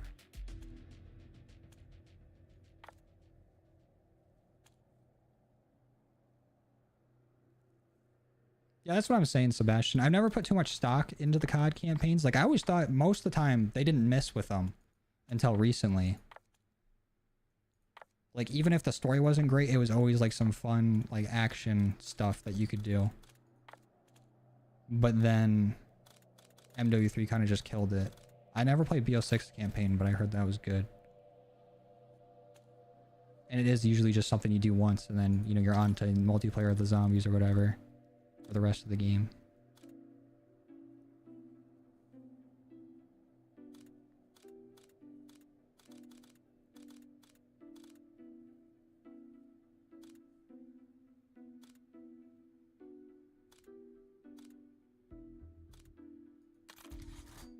But I get you, Solly. I mean, I feel like every COD player's been there where they're like, yo, this is bullshit. Why don't they do year 2 of this game that I like? And keep doing that. That's how I was feeling about Cold War. I'm going into Vanguard, but that's just part of the cycle.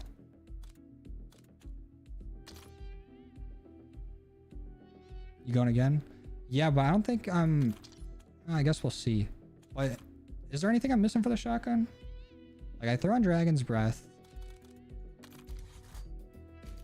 I don't really have too much for it, but we'll see how this goes.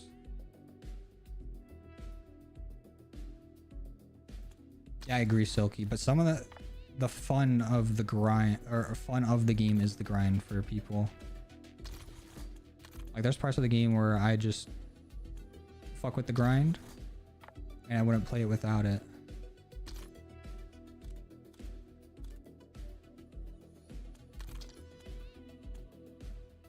But yeah, if like a game's not fun,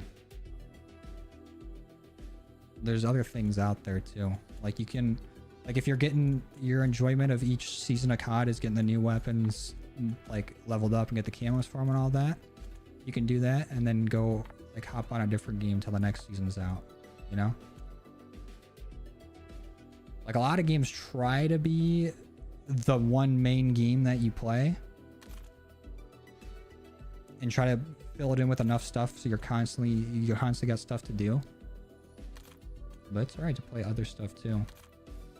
Like, even with, like, you know, Battlefield coming out, people think you have to choose either Battlefield or COD. You can play both of them, or you can just play one. No matter. No, I get you, Sully. Like, I've definitely had the same thoughts about some COD games, but and I understand where you're coming from.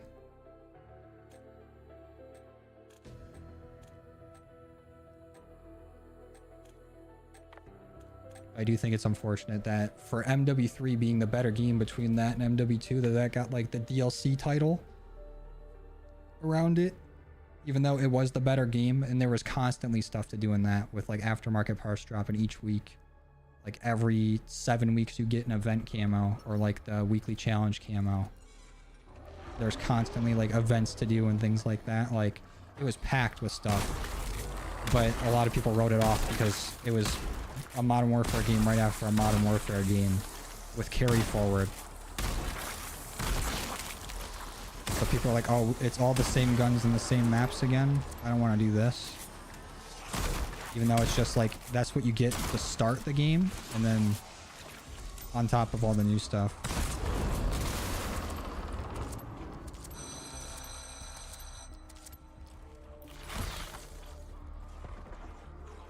And then I think the same thing's happening for Black Ops 7, where it's like, oh, you just had Black Ops last year and stuff is coming from that into this.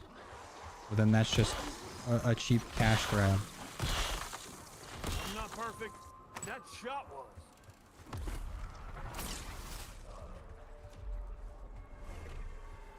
Yeah, the events, usually they're like either, like what I felt like the events for this year, they either felt like you get them done insanely quick, and then it's over.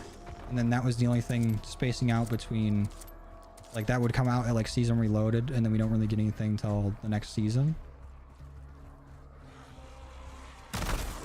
And they were usually pretty lackluster, or felt like they were artificially inflated, or like they were made to last longer artificially. Like the very first one that came out with like the Siren, you either had to wait multiple days for the challenges to unlock for you to do to actually get the new gun, or buy the fucking bundle to get the weapon early.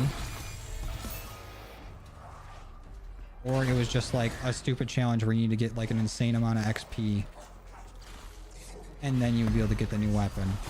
But it wasn't really like that in MW3, and they've said for this game, since they are switching to a new engine after this for the next Modern Warfare, is that they're going to use up all the assets and everything that they got and leave nothing on the table. So that way when they go into the next game, like they already have to remake all the assets and port it into the new engine anyways, that they're going to have a similar content rollout, if not more, for BO7 than MW3.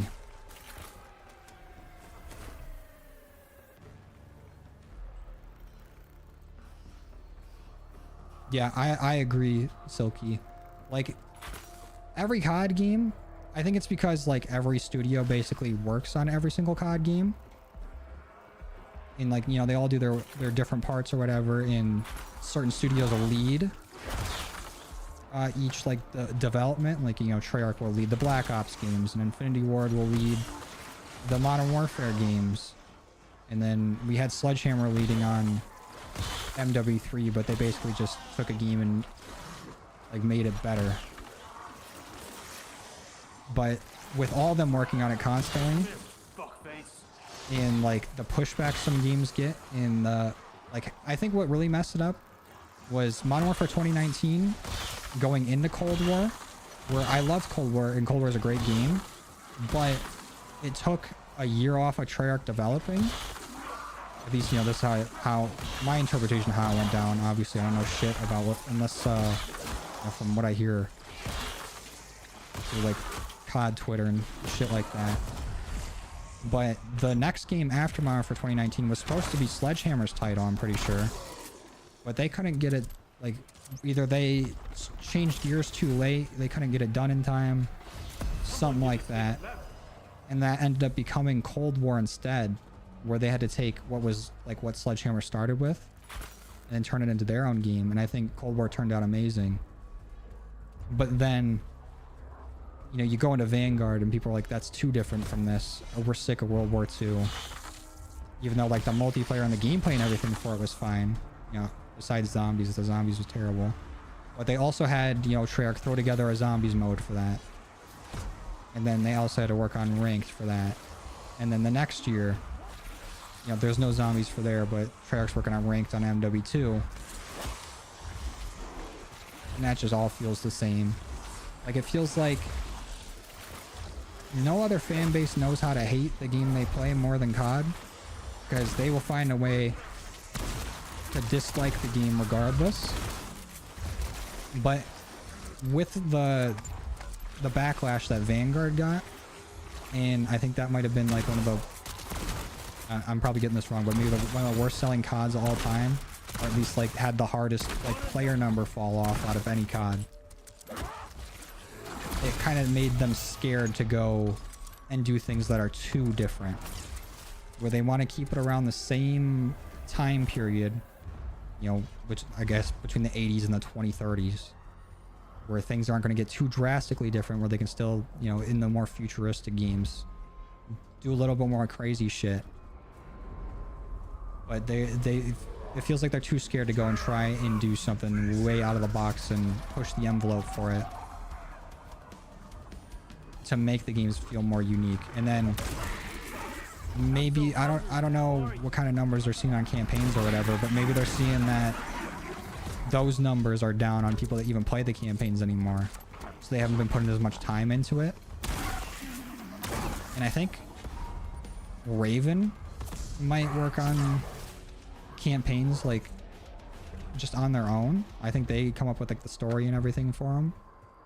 And Raven also works on Warzone now too, which takes a lot of development away from it. And I think that really hurts them in coming up with, you know, like a crazy ass story, like the Modern Warfare trilogy, the original one, and the Black Ops. I guess I can only speak for the first 2 games. Those stories were absolutely insane. And I remember like playing those back in the day and talking to my friends about it, and how just like mind blown we were about like the story and the missions and everything for them. And they've hit on some recent missions like the Modern Warfare 2019 one, where you're doing like breach and clear on an entire apartment building and making your way through that. And then MW2 had a sick mission where you're like hanging from a helicopter by a rope upside down shooting at like cars. Like that felt like an action movie.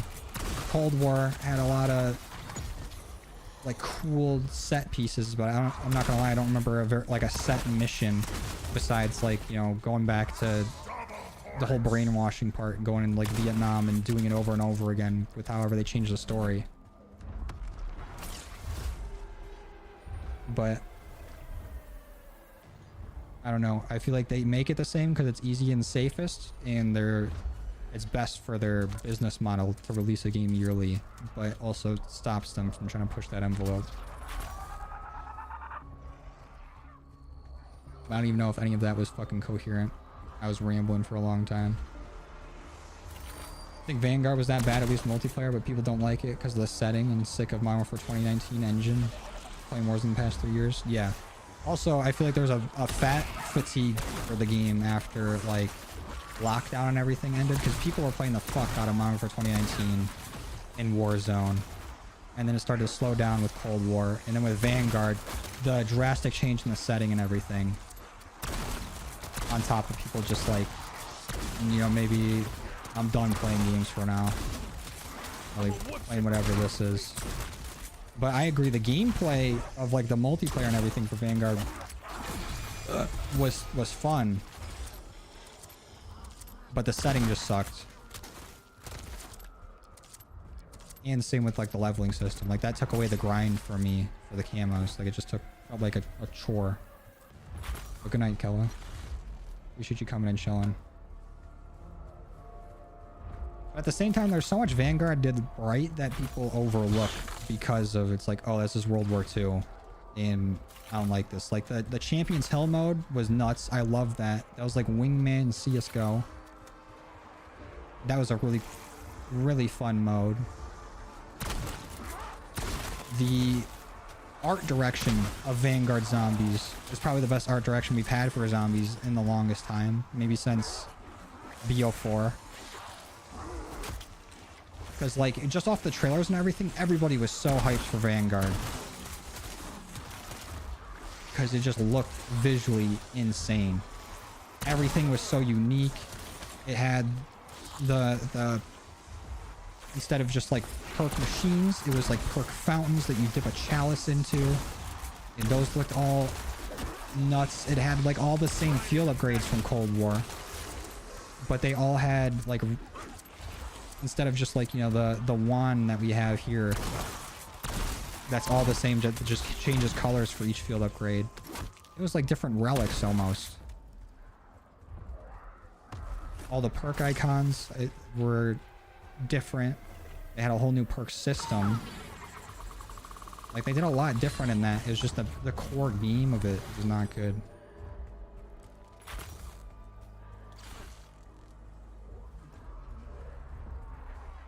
Point system needs reverting and the class system needs scrapping. Well, that's what they're trying to appease everybody with this game. With that kind of thing, where the point system, they did change it a little bit. And it has been shown like multiple times. Like I think Donuts has gone into it the most, where you can still get the same amount, if not even more points with this point system. And I think honestly what would do wonders for it is, instead of showing the points in the middle of the screen, is if they just literally put the points down by where your points are on the HUD and have it pop up there. I feel like that would just convince people that's back to the old point system.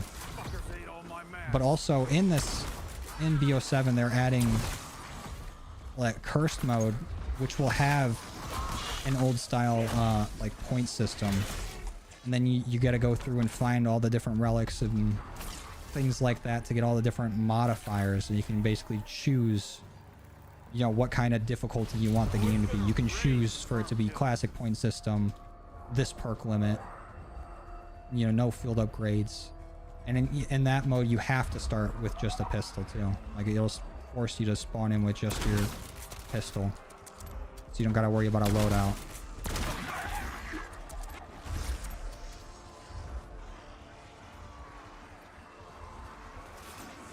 Missed the early game rush of barrier building. I think a lot of people, or at least I, disagree. The barrier building, it made sense on maps like Noct and like Verrückt and things like that, because there really wasn't a whole lot you could do and not a whole lot where you could go, so building barriers actually did something. But basically any map past like BO1, building of barriers, you don't need to do it. You only do it for the first round or two to get that extra 100 points that they limit anyways, and then all it does is take up an extra like power-up slot for Carpenter, because like even in Cold War we still had Carpenter and we still had barriers, but nobody ever touched the barriers unless it was like an early round. But at least Carpenter would like refill your armor, and it had that.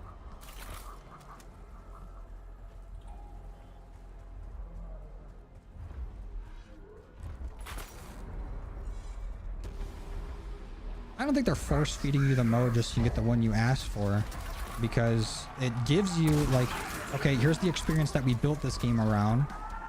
Play this to get the mode that, or your version of the mode that you want.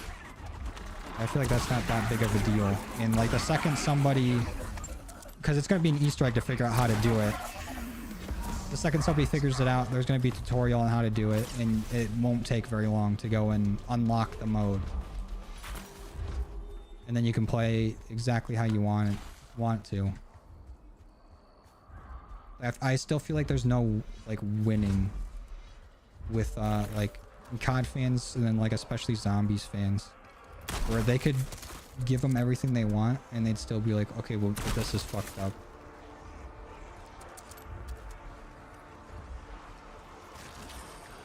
Progression in Zombies was fun to min-max the Easter egg. Oh yeah, it definitely is. But I do like in more modern games how there's just more variance to how to play. Because it seemed like in the older games, if you wanted a high round or something, it's always going to be like, you got to hit the box, get lucky, and get whatever wonder weapon for the map, and then do this strategy. And that's how you get a high round. Or like, it would always be like, you play on this map, you know, the best spot to train is right here, and the closest wall buy is this weapon. So every time you play the map, you're playing with that one wall buy weapon, because that's what you can reliably get ammo for. And you're training in the same spot doing the same thing. And it was more difficult to go through and like get through rounds like that. And I see the appeal of like, okay, I can do better next time, I can do better next time, and make your way up it.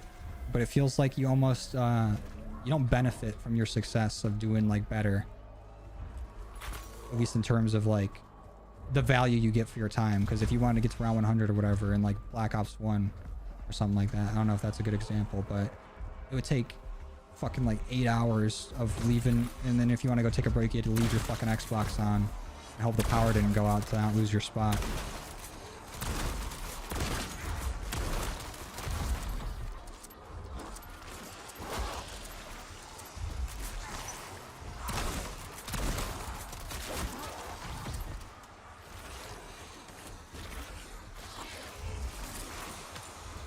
I get that, Paul. Like, you know, just play the game if you like it, don't play it if you don't.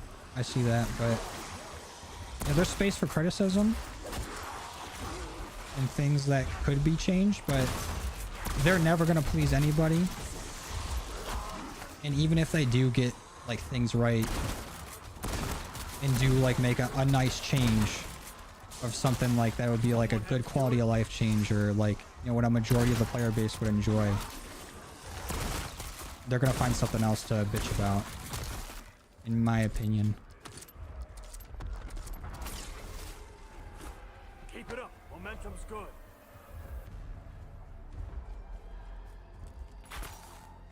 No one's not telling you can't voice your opinion. They're just saying for them that's what they do. Like, if they don't like whatever is going on in the game, then they just don't play it.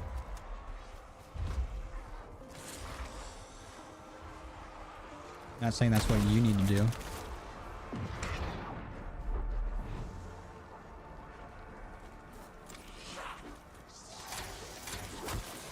Just shut up and take it, they won't change. I feel like just not, like, if they stop seeing people complaining about it or asking for things to change constantly, and then they just see people not buying the game, then they'll be like, oh shit, maybe we should revert this.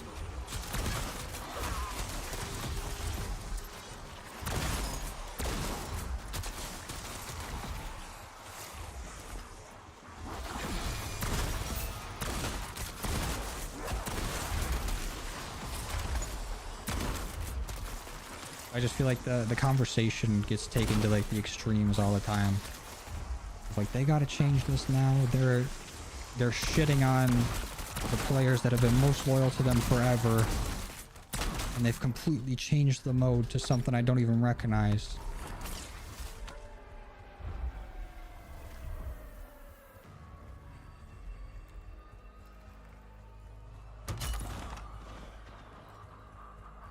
I know, I just feel like the same conversation happens every year.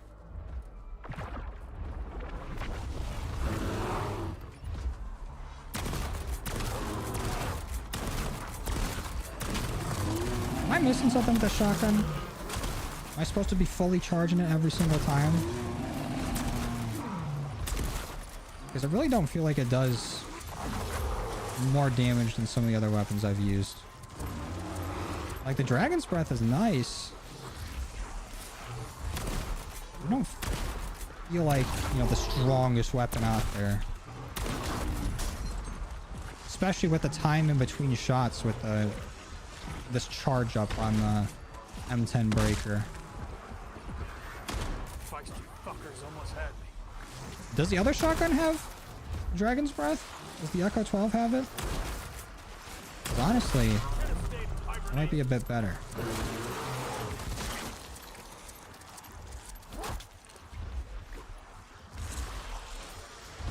I agree, Silky. Like, the best way to show them that, you know, you don't fuck with the game or whatever is to show them with your wallet. But also with COD, it's like people are still gonna buy it regardless. And a lot of people don't realize how they're in like an echo chamber when it comes to these like communities.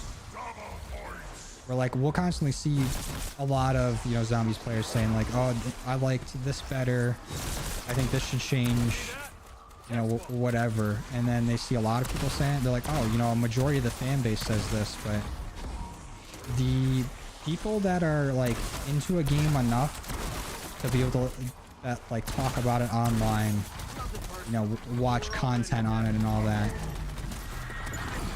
like that number of people is so much smaller than just the casual fan base that just hops on and plays it and like doesn't watch videos on it, doesn't, you know, look up and see the patch notes, or, you know, they don't look up and see what whatever developer is making the game has said about whatever system.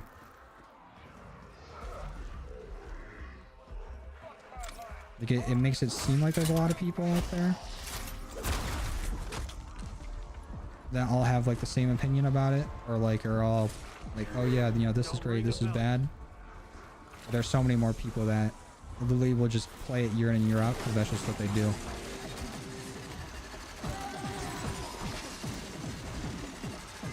Your plan for launch day? Go straight for the Easter egg or get a feel for the game? I feel like I got a decent feel for the game already just for the beta. Like, things are going to change between the beta and the main game, but I'm definitely going right for the Easter egg. I kind of wish they delayed it and like we had a set time, like, you know, the next day or whatever where the Easter egg goes live, but they've already said that the Easter egg goes live the second the game does. Actually, is there a global launch time for this game, or is it going to be like every year where New Zealand gets it first, and we're gonna have to go on a trip to New Zealand to play? Because that would be very unfortunate for people that can't like region swap, because they just have to sit and watch the Easter egg, even though like they have the game purchased and everything. But yeah, I'm going right for the Easter egg. Hopping right into zombies first.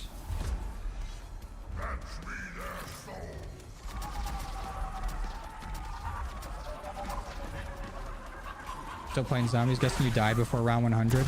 No. The game was just so easy, I had to stop and start another one. Obviously. See? I want something with a little bit more of a challenge. But yeah, I got fucked up on like round 60. And we're trying out this Breacher 10, but honestly, I'm not a big fan of it.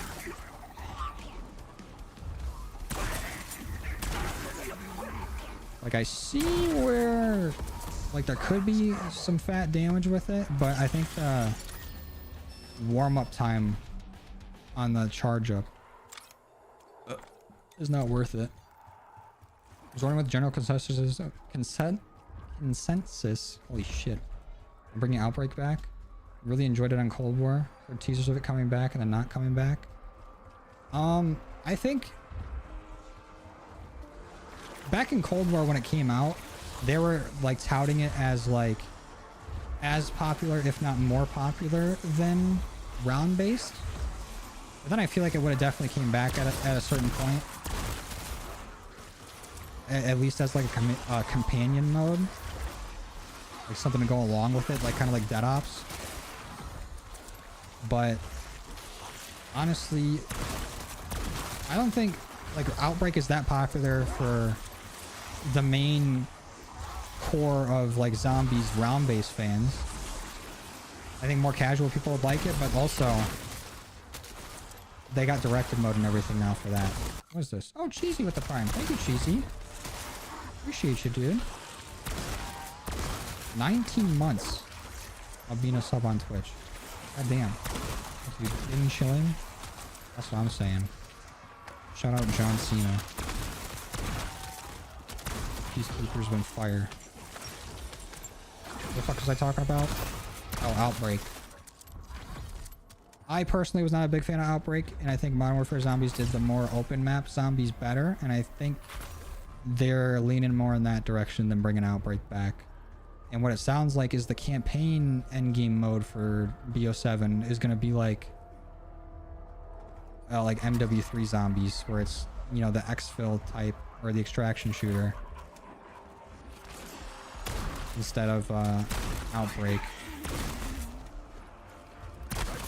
Personally, Outbreak, like, it was a decent idea, and it was cool to see zombies in a more open map, but them not being able to, like, oh shit, and Cheesy becoming a fucking member on YouTube too. Same time, or renewing it. Baby back ribs? I might have ribs in a fat minute. 27 months on YouTube, 19 months on Twitch. You're a monster. I appreciate you for supporting me for so long, dude. It means a lot. Thank you, man. How could you not watch videos or read patch notes for anything you spend time with? Well, like, do you do that for every single game that you play? Because, like, for me, like when I play Marvel Rivals, I'll look at patch notes and stuff because I want to see, you know, what characters are better or worse or whatever. But I don't watch any content on the game. The only time I will watch something on it is like when there's Twitch drops. And then I'll literally throw on like whatever tournament, and then I might watch it a little bit just to see like if there's any new strats or something I can pick up from it. But for the most part, I just turn it on and then, like, you know, leave it in the background to get the drops. Like, I don't do it for every single game that I play. Missed a few months, but it should be at 24. Hey, don't even worry about it, Cheesy. I know you've been here for longer. But hold on, let me finish this Outbreak thing. I keep going on like separate tangents. Outbreak, it didn't feel like there was enough zombies in the big maps. It didn't feel like you could do a whole lot in it. On top of like, you know, just having to go through a loading screen to actually advance the round And I really feel like it would have been better if you could at least have more than 4 players on your team. Because at least then it would feel more open. Or like there's more stuff going on. And the objectives only being able to be completed like once per like region that you're in was terrible. Like just doing them all one time, hoping you get whatever gives like a certain reward or whatever, and then having to go through a loading screen to get the next one sucked. But the Easter eggs for them were fun, and they had like was it the first or second Outbreak one where you go down in the silo and fight Legion and everything? Because that Easter egg was a lot of fun. The Ordo one was fun too, but that one was like a bit more spaced out. It just more felt like it was a time sink to do than just to play round based.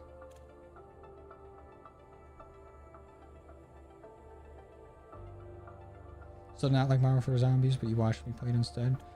I really like the gameplay loop of that though. Like as much as I didn't like Outbreak, Modern Warfare Zombies felt like such a... It just felt like such a better way to do like a big map zombies game. In opinion on this zombies, I've been having fun with it. Like it's very bare bones right now. Because it's literally only the one survival map. No augments or nothing on the perks. It's basically just, you know, mess around with the weapons, see what you can do. Look at these new enemies. But it's been fun so far. And I feel like I'm going to have a lot of fun with the new map. Or like when the full thing's out. Where we get for YouTube membership, doesn't it say? It should, right? Let me see if I can scroll and find it.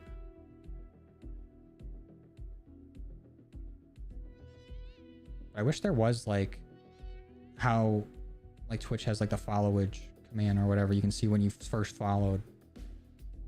I wish you could do that easier on YouTube. I think there's a way to check to see when, like what day you first subbed. But I wish there was like a command for it. Like your Easter egg scrambled or fried. I like them to not beat the shit out of me constantly. What's up, Tony? What's up, sir? High rounding an Outbreak was fun.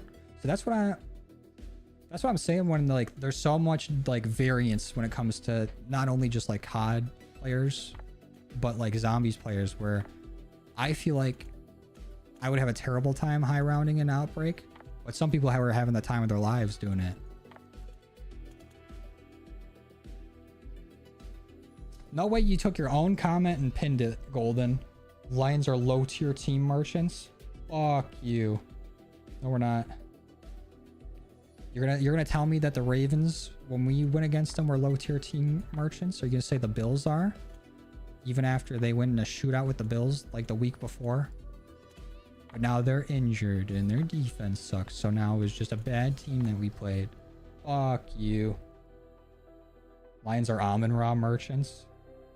No, he's just a monster. We're Jared Goff merchants. We don't go nowhere without him. They just got blown up by the Texans. Yeah, but that's after they got all injured. They even have Lamar. You're a Borderlands fan? I played Borderlands 2. I like that. And I played Borderlands 3 and that was fun for a bit, but it got boring fast. And I haven't played the newest one. Do ray gun skins carry over? I think they might, because our Easter egg completion skins for our operators are carrying over. So maybe the ray gun skins are? I'm not 100% certain.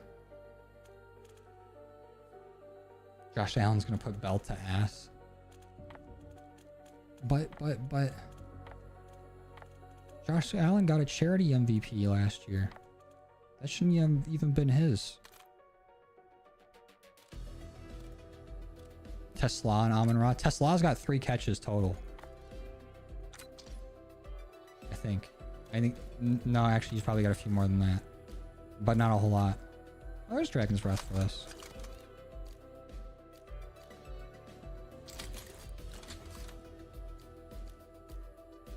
Let's just mess around with this for a little bit.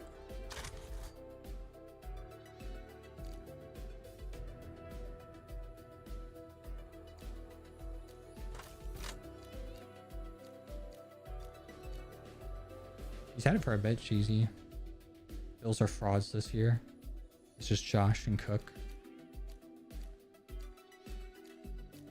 I don't think they're frauds. But I think the new kickoff rules have just made games so much more competitive since you can get the fucking ball at the 45 90% of the time.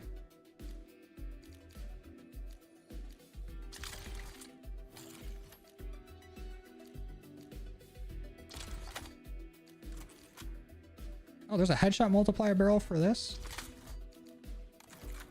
Why not for the other shotgun? At least we can actually throw barrels on once we get Dragon's Breath. Other weapons wouldn't let us do that in BO6.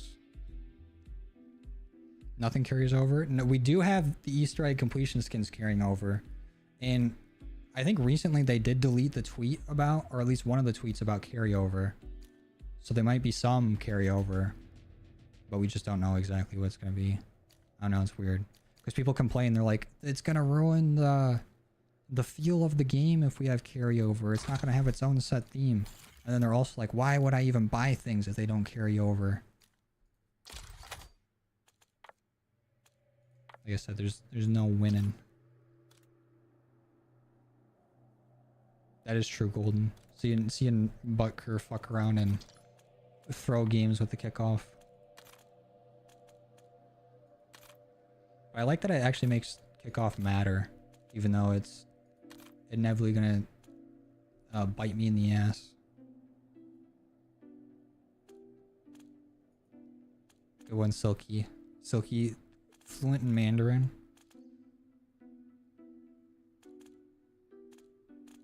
It's gonna be a free agent in December. Dude, they got... I feel so bad for... I mean, not for Harrison Butker, but just kickers. Where they can just be amazing for you forever, but the second they start slipping up, it's like, sorry, you're out. I get it because it's like, there's only 32 jobs for kickers in the league. So like, somebody's fucking up, you know, get somebody else in there that can do it. But there is no leeway. You fuck up as a kicker, it's like 3 strikes and you're out.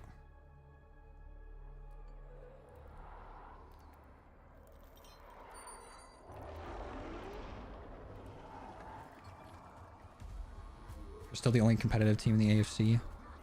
Who did they... Didn't the Bills just lose? Oh, they lost to the... They lost to the Patriots. But that's a divisional game. Anything could happen in divisional games.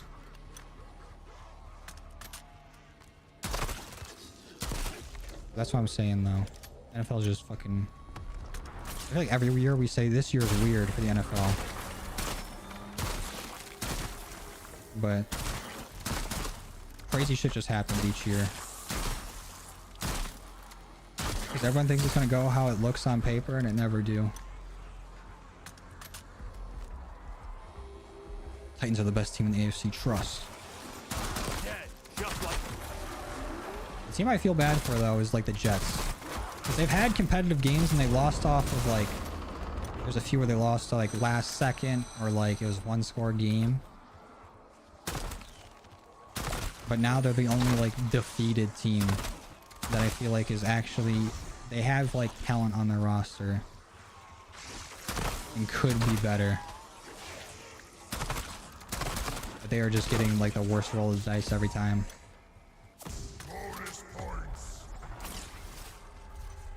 As they add a new season to the old game, it seems important for them not to let anything carry over. I think... They're still gonna let shit carry over.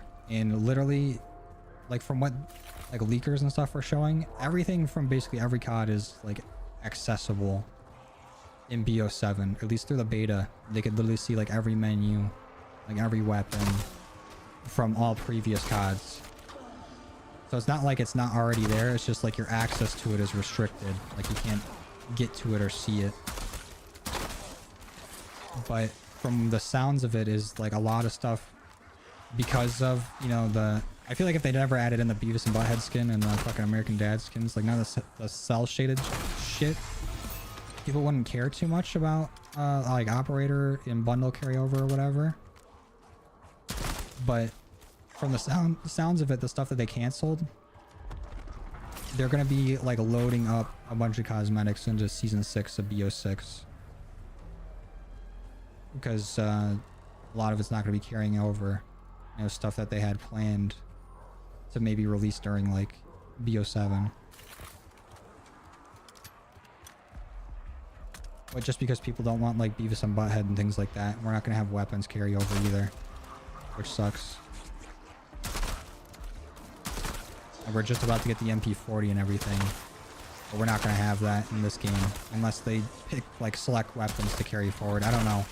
The carry forward's all up in the air right now. They'll confirm it and then they'll deconfirm it, and then they'll say like, oh yeah, there is no carry forward, and then they'll delete the tweet about it weeks later. I don't get it.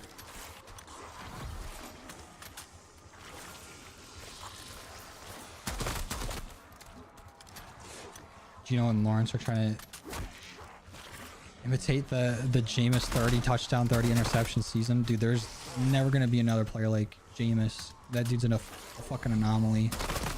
That shit was insane. I can't believe he threw 30 touchdowns and 30 interceptions. It was like somebody wished for it and like the monkey paw curled.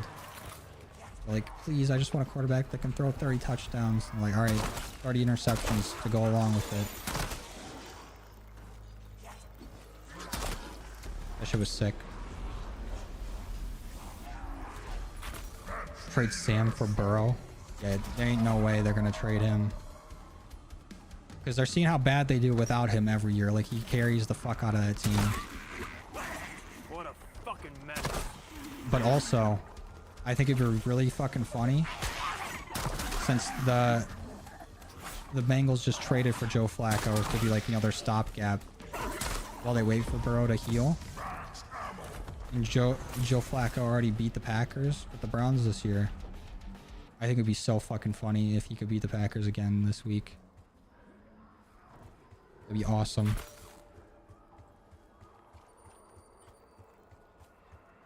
Or can they put a toe in the water and every time to see if the water's too hot and they change it? True. They have been very receptive to feedback during the beta. Like they were changing, you know, where perks were in like in multiplayer. Like what like perk slot they were in to try to make it like more competitive in each slot. But and they're also listening to how people are complaining about the doors and changing that. And then they literally like dropped a lower SPM playlist like day 2 of the beta. And they've actually been interacting a good amount like on Twitter and listening to feedback and taking things in, which is nice to see.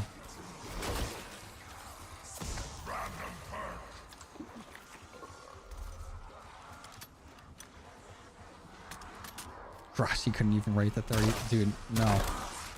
It would make sense for Grossi to do it though. You be playing Battlefield 6? I haven't fully decided yet. I don't know. I'm thinking about it. Like I'm leaning more towards yes, but I'll definitely be playing BO7 over it. But I might play it a bit in between BO7 or like, you know, BO6 and BO7 during like the month period we got. Might give it a try, but I've never really been a big Battlefield fan. Or at least, like I never really been too into the games. I don't know. Could be worth another shot. What's up, Paul? I'm good. How you doing? Can't wait to see Gino versus Shadir. It's gonna be Dylan Gabriel. I don't think Shadir is gonna start.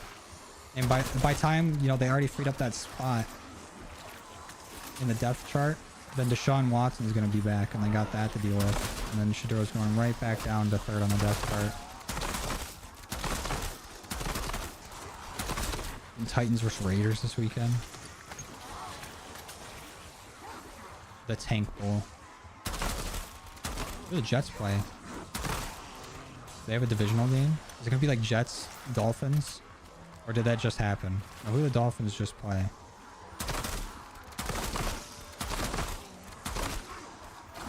Couldn't have been that, because I'm pretty sure the Dolphins just lost. Because every week I've just been seeing Mike McDaniel sad as hell.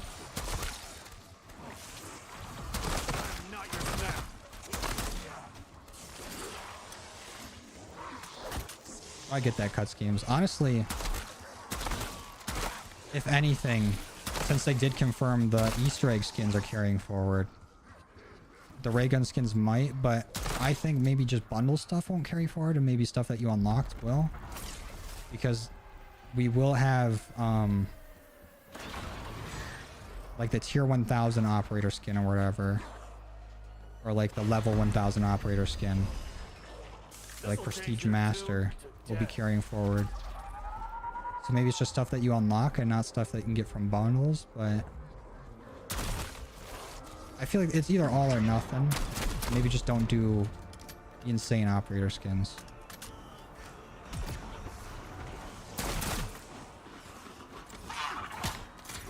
Damn! Fuck away from me. Don't tell me what's in it. Dolphins vs Chargers, Battle of the Bridesmaids. The Chargers are actually looking pretty good this year so far. Love the OG Battlefield and Battlefield 1. I think the most I played a Battlefield, I feel like it was almost like 10 years ago they did a beta for one, and I don't think it definitely wasn't 2042 or 47, whatever the fuck they called the last one. And I don't know if it was Battlefield 1. They did a beta for one, and I played a good amount of that beta, but then I never got the game. I don't even remember what Battlefield it was.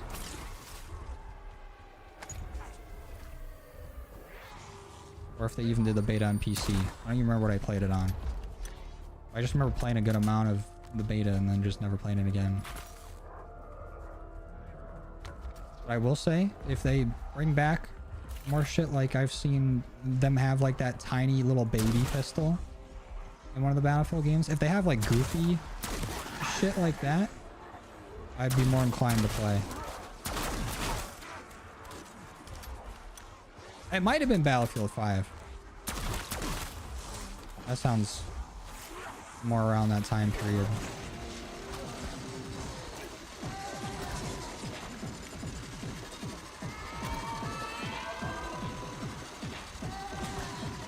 And since they have camos, I feel like there's something to work towards.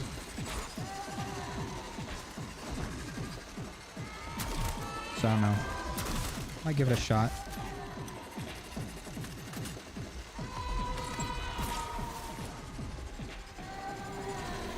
The hummingbird pistol, is that what it's called? Or, you know, that's the main weapon for hunting hummingbirds? Because just a tiny little baby pistol like that is so fucking funny. It reminds me of like an airsoft gun I used to have. Like there was, when you buy like a big thing of like airsoft pellets, there was literally like a tiny baby pistol like that size that would come with it. And like when me and like my neighbors or whatever would have like airsoft wars, I would keep that motherfucker in my sock. So like I run out of ammo, can't get to like the refilling area that we set up, I pull that tiny pistol out and I get to work.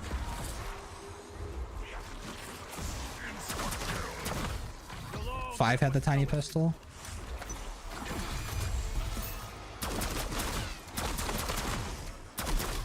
Wasn't there like another goofy gun in that game too, besides just the tiny pistol? I think if there's a year to try to get back into it, then it's this year. I agree. I mean, there's no getting back into it, because I don't think I was ever really into it, but I'm at least grateful for them bringing some real competition, or at least what looks like real competition to COD, to actually, you know, light the fire under their ass and change things like SBMM, or at least like look into it. That it would be worth a shot trying to, you know, play it and see what it's all about.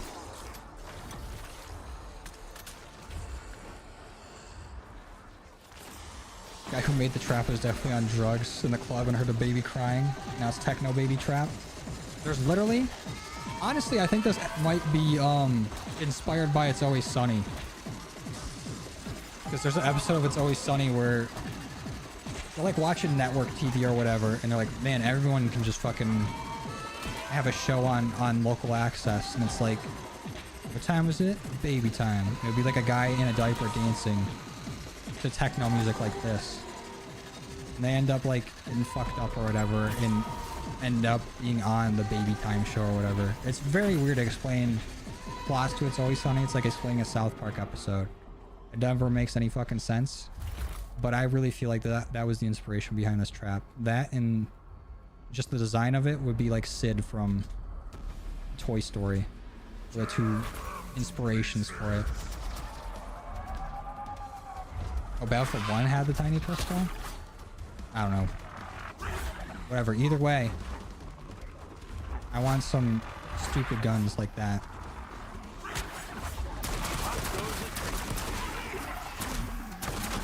Also, I've seen kind of what one of the camos looks like for Battlefield, but does anyone know?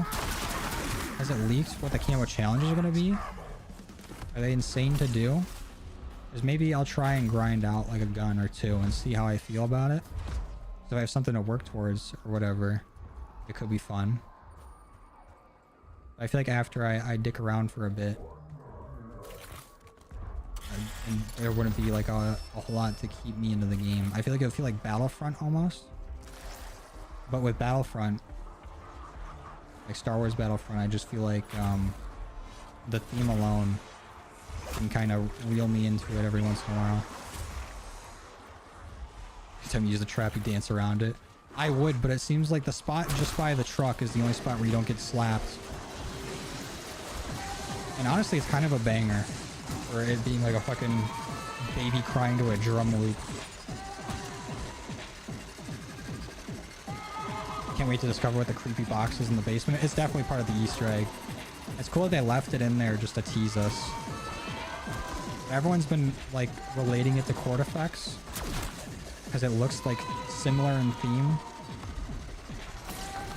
I bet it's just gonna be some random fucking like Dark Aether demon. It's like, hey, get me out of here, and I'll help you do whatever. And they're gonna be like, psych, I'm a demon. Why'd you listen to me?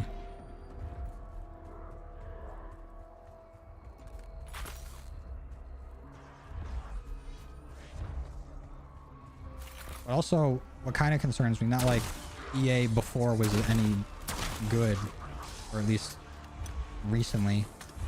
But didn't EA just get bought and is going private?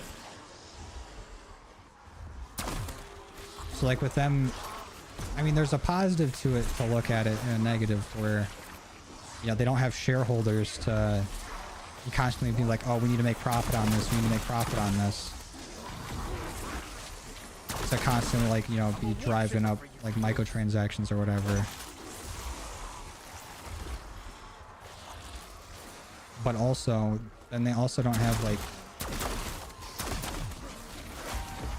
not like standards, but they're at the whim of whoever bought it to do whatever they want with like the IPs that they own and everything. Like, are they still gonna make the Jedi Survivor games or whatever, like the Dark Souls ass Star Wars games? Are they gonna revive Battlefront? Are they still gonna stick with the plan they have right now for Battlefield 6? Or what is it? Is it Battlefield 6? Yeah.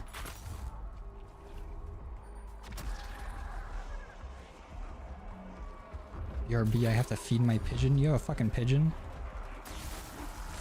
Do you send it to on quests? You have to deliver shit?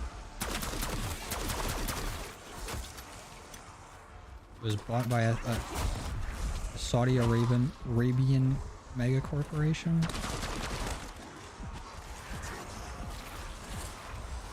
You know what? I don't care what they do with EA as long as they do Battlefront 3. Because Battlefront 2 was really fucking good after like a bit. The launch was rocky. But me and my friend Gage played it a good amount last year. And then it had a little revival earlier this year too. Battlefront 2 is still in the Steam charts. I feel like it always will be. It's just one of those games. It's like always good, but it could have been better. They could have kept adding to it.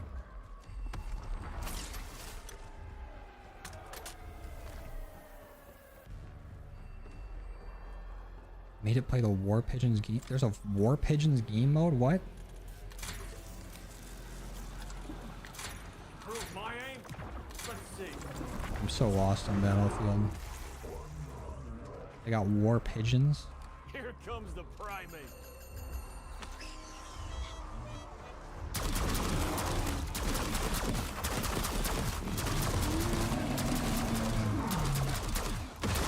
Fuckers ate all my mass.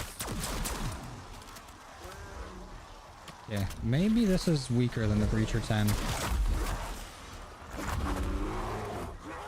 When it comes to damage on Zersa. Oh wait, no, it's... I mean, they're half health now. I don't know why I'm fucking reloading this. I got all this ammo.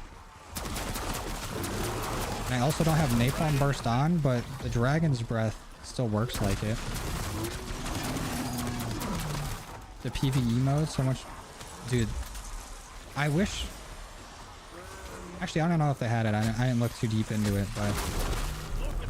The old Battlefront games, they used to have, like... It wasn't Conquest, because that just became a different mode. But it was something where... You basically went planet to planet doing kind of like a story mission type thing, but it wasn't like a campaign.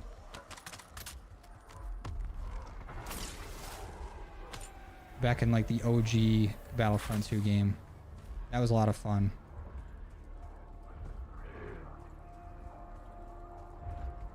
But also they gotta find a way to make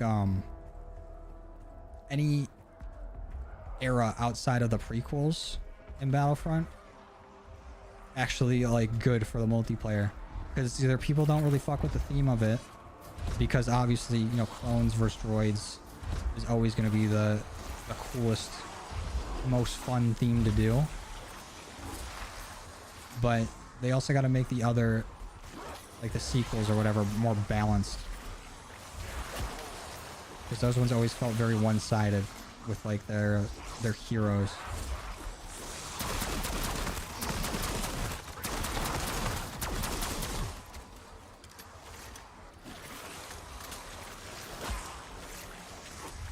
How many seconds would it take me to eat a cookie off my forehead without using your hands? We bringing back 2014 challenges. We're gonna do the cinnamon challenge too. I tried doing that. I don't know if I actually successfully did it. I always kind of cheated a little bit.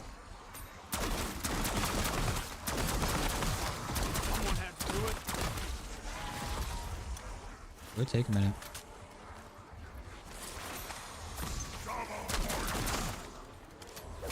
Back Golden. What would you even do in War Pigeons though? Was it just Battlefield as pigeons? Or like, would some people be a messenger pigeon or some shit and bring it to the front lines? Like, what's a rundown of that mode?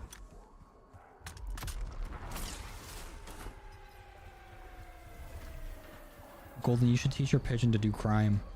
Have it rob people. Have it pickpocket. Oh man, wish we had a stopwatch. Tear them to pieces. The Get Some Paper challenge. I'm sure you've been struggling with that one, Silky.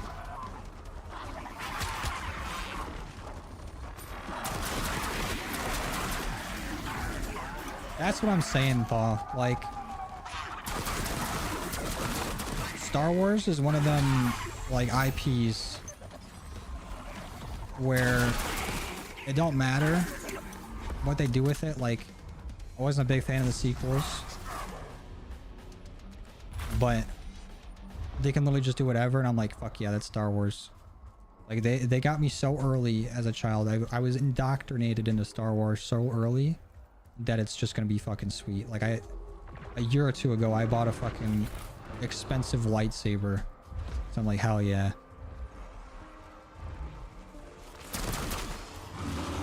Because it looks and sounds like the real thing, and it's bright as hell.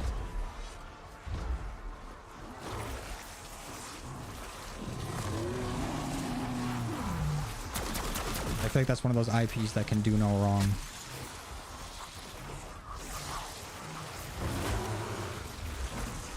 Twitter they posted a possible leak about the box. I want to look at it, but also I don't. When it comes to like leaks and spoilers and things, as long as somebody's not directly spoiling me for it, like if somebody like comes up and be like, hey, did you know the fucking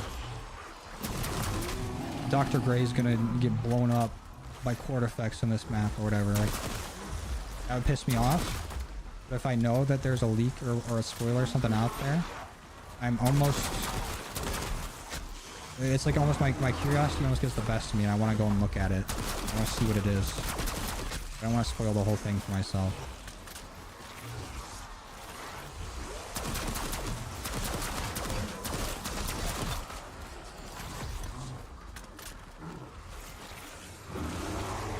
That's the shitty part about Twitter too, is you'll be just scrolling and then all of a sudden it's like, oh, here's a spoiler for something you didn't want.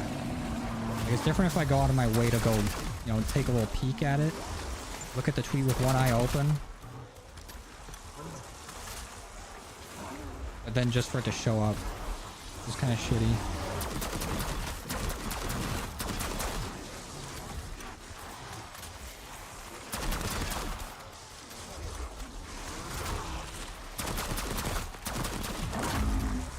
That's fucking sick, Paul.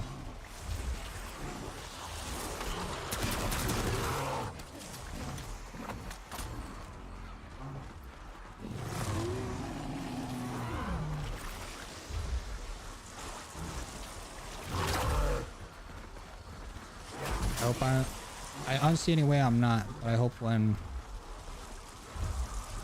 I'm at your age, which won't be too long from now, that I'm still keeping up with like new games and still watching shit like streams.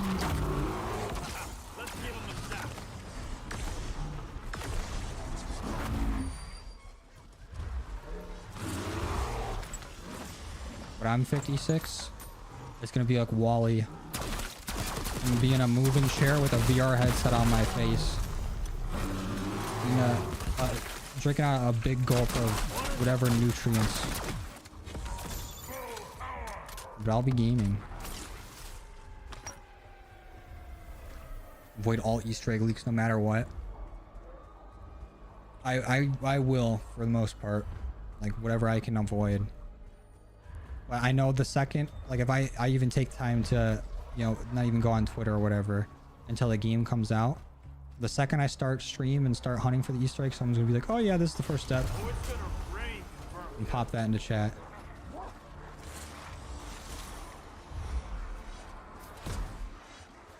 Silky try to upload a YouTube video, challenge impossible. Dude. So you had to grab the pigeon and take it to your base and let it fly away with a note. Oh, so it's like capture the flag, but with birds. A Cheez-It pizza? If it's anything like the Taco Bell Cheez-It thing that they did, that sounds gross.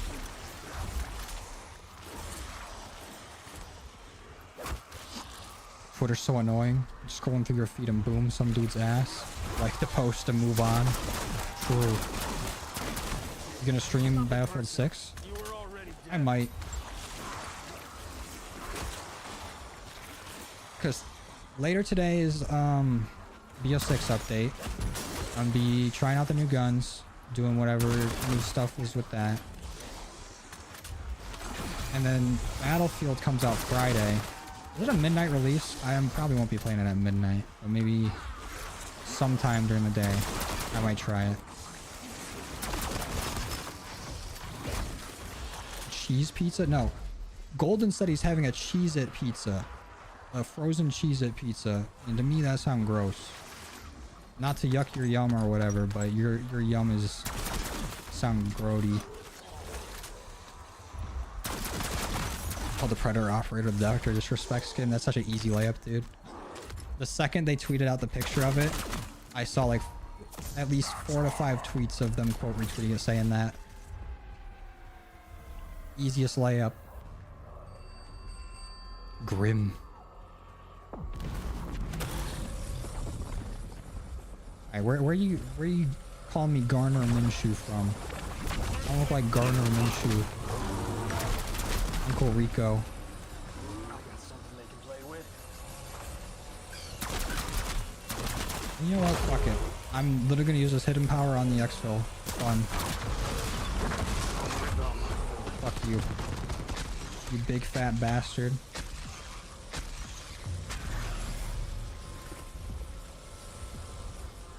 You barely see me because I slouched so low. I was underneath the camera.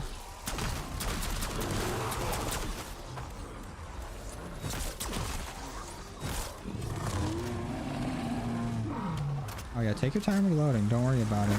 There's no time limit on this or nothing. There we go.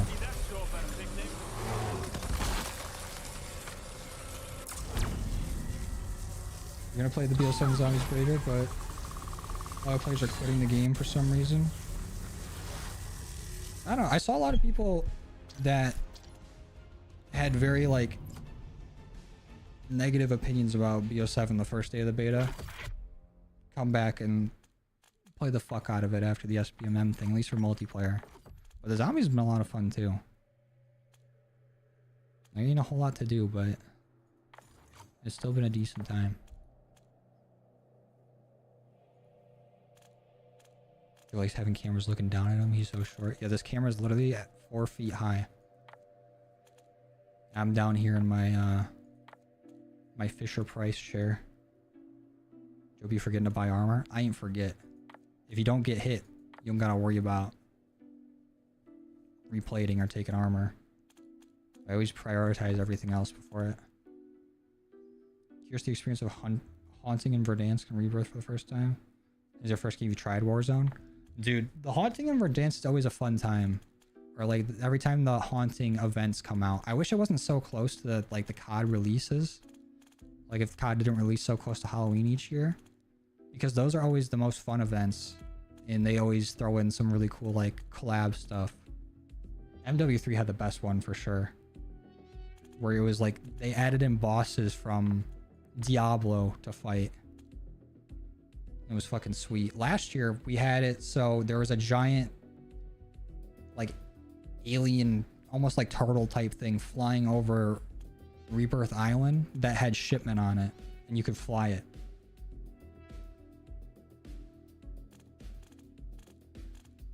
I agree, Silky. Only if you don't get hit. I mean, the plan is always to not get hit. Everybody got a plan until you get punched in the mouth.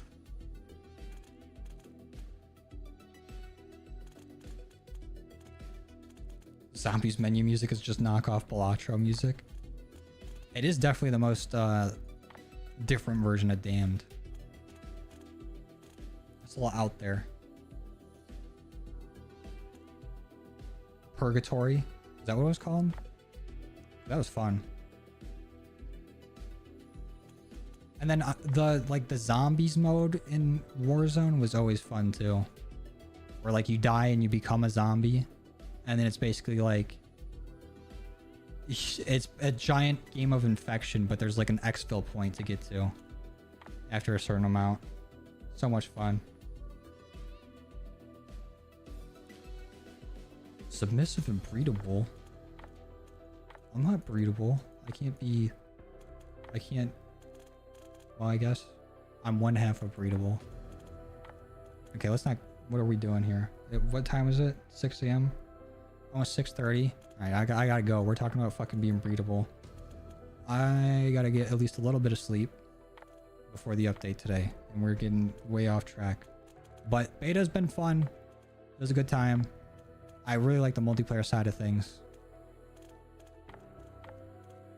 And honestly, I can't wait for the game to come out. But yeah, Battlefield. Might try it tomorrow. I don't know, we'll see. But thank you guys for coming and showing on our last playthrough of the beta. And yeah, I don't know if we'll be live for the update tomorrow, but we'll definitely be making videos on the MP40. And we'll see how we unlock the MP40 or whatever, if there's an event that we got to do. But I'm pretty sure it's probably just gonna be battle pass shit. Whatever. I'm out of here. You guys for coming and chilling. Bye bye.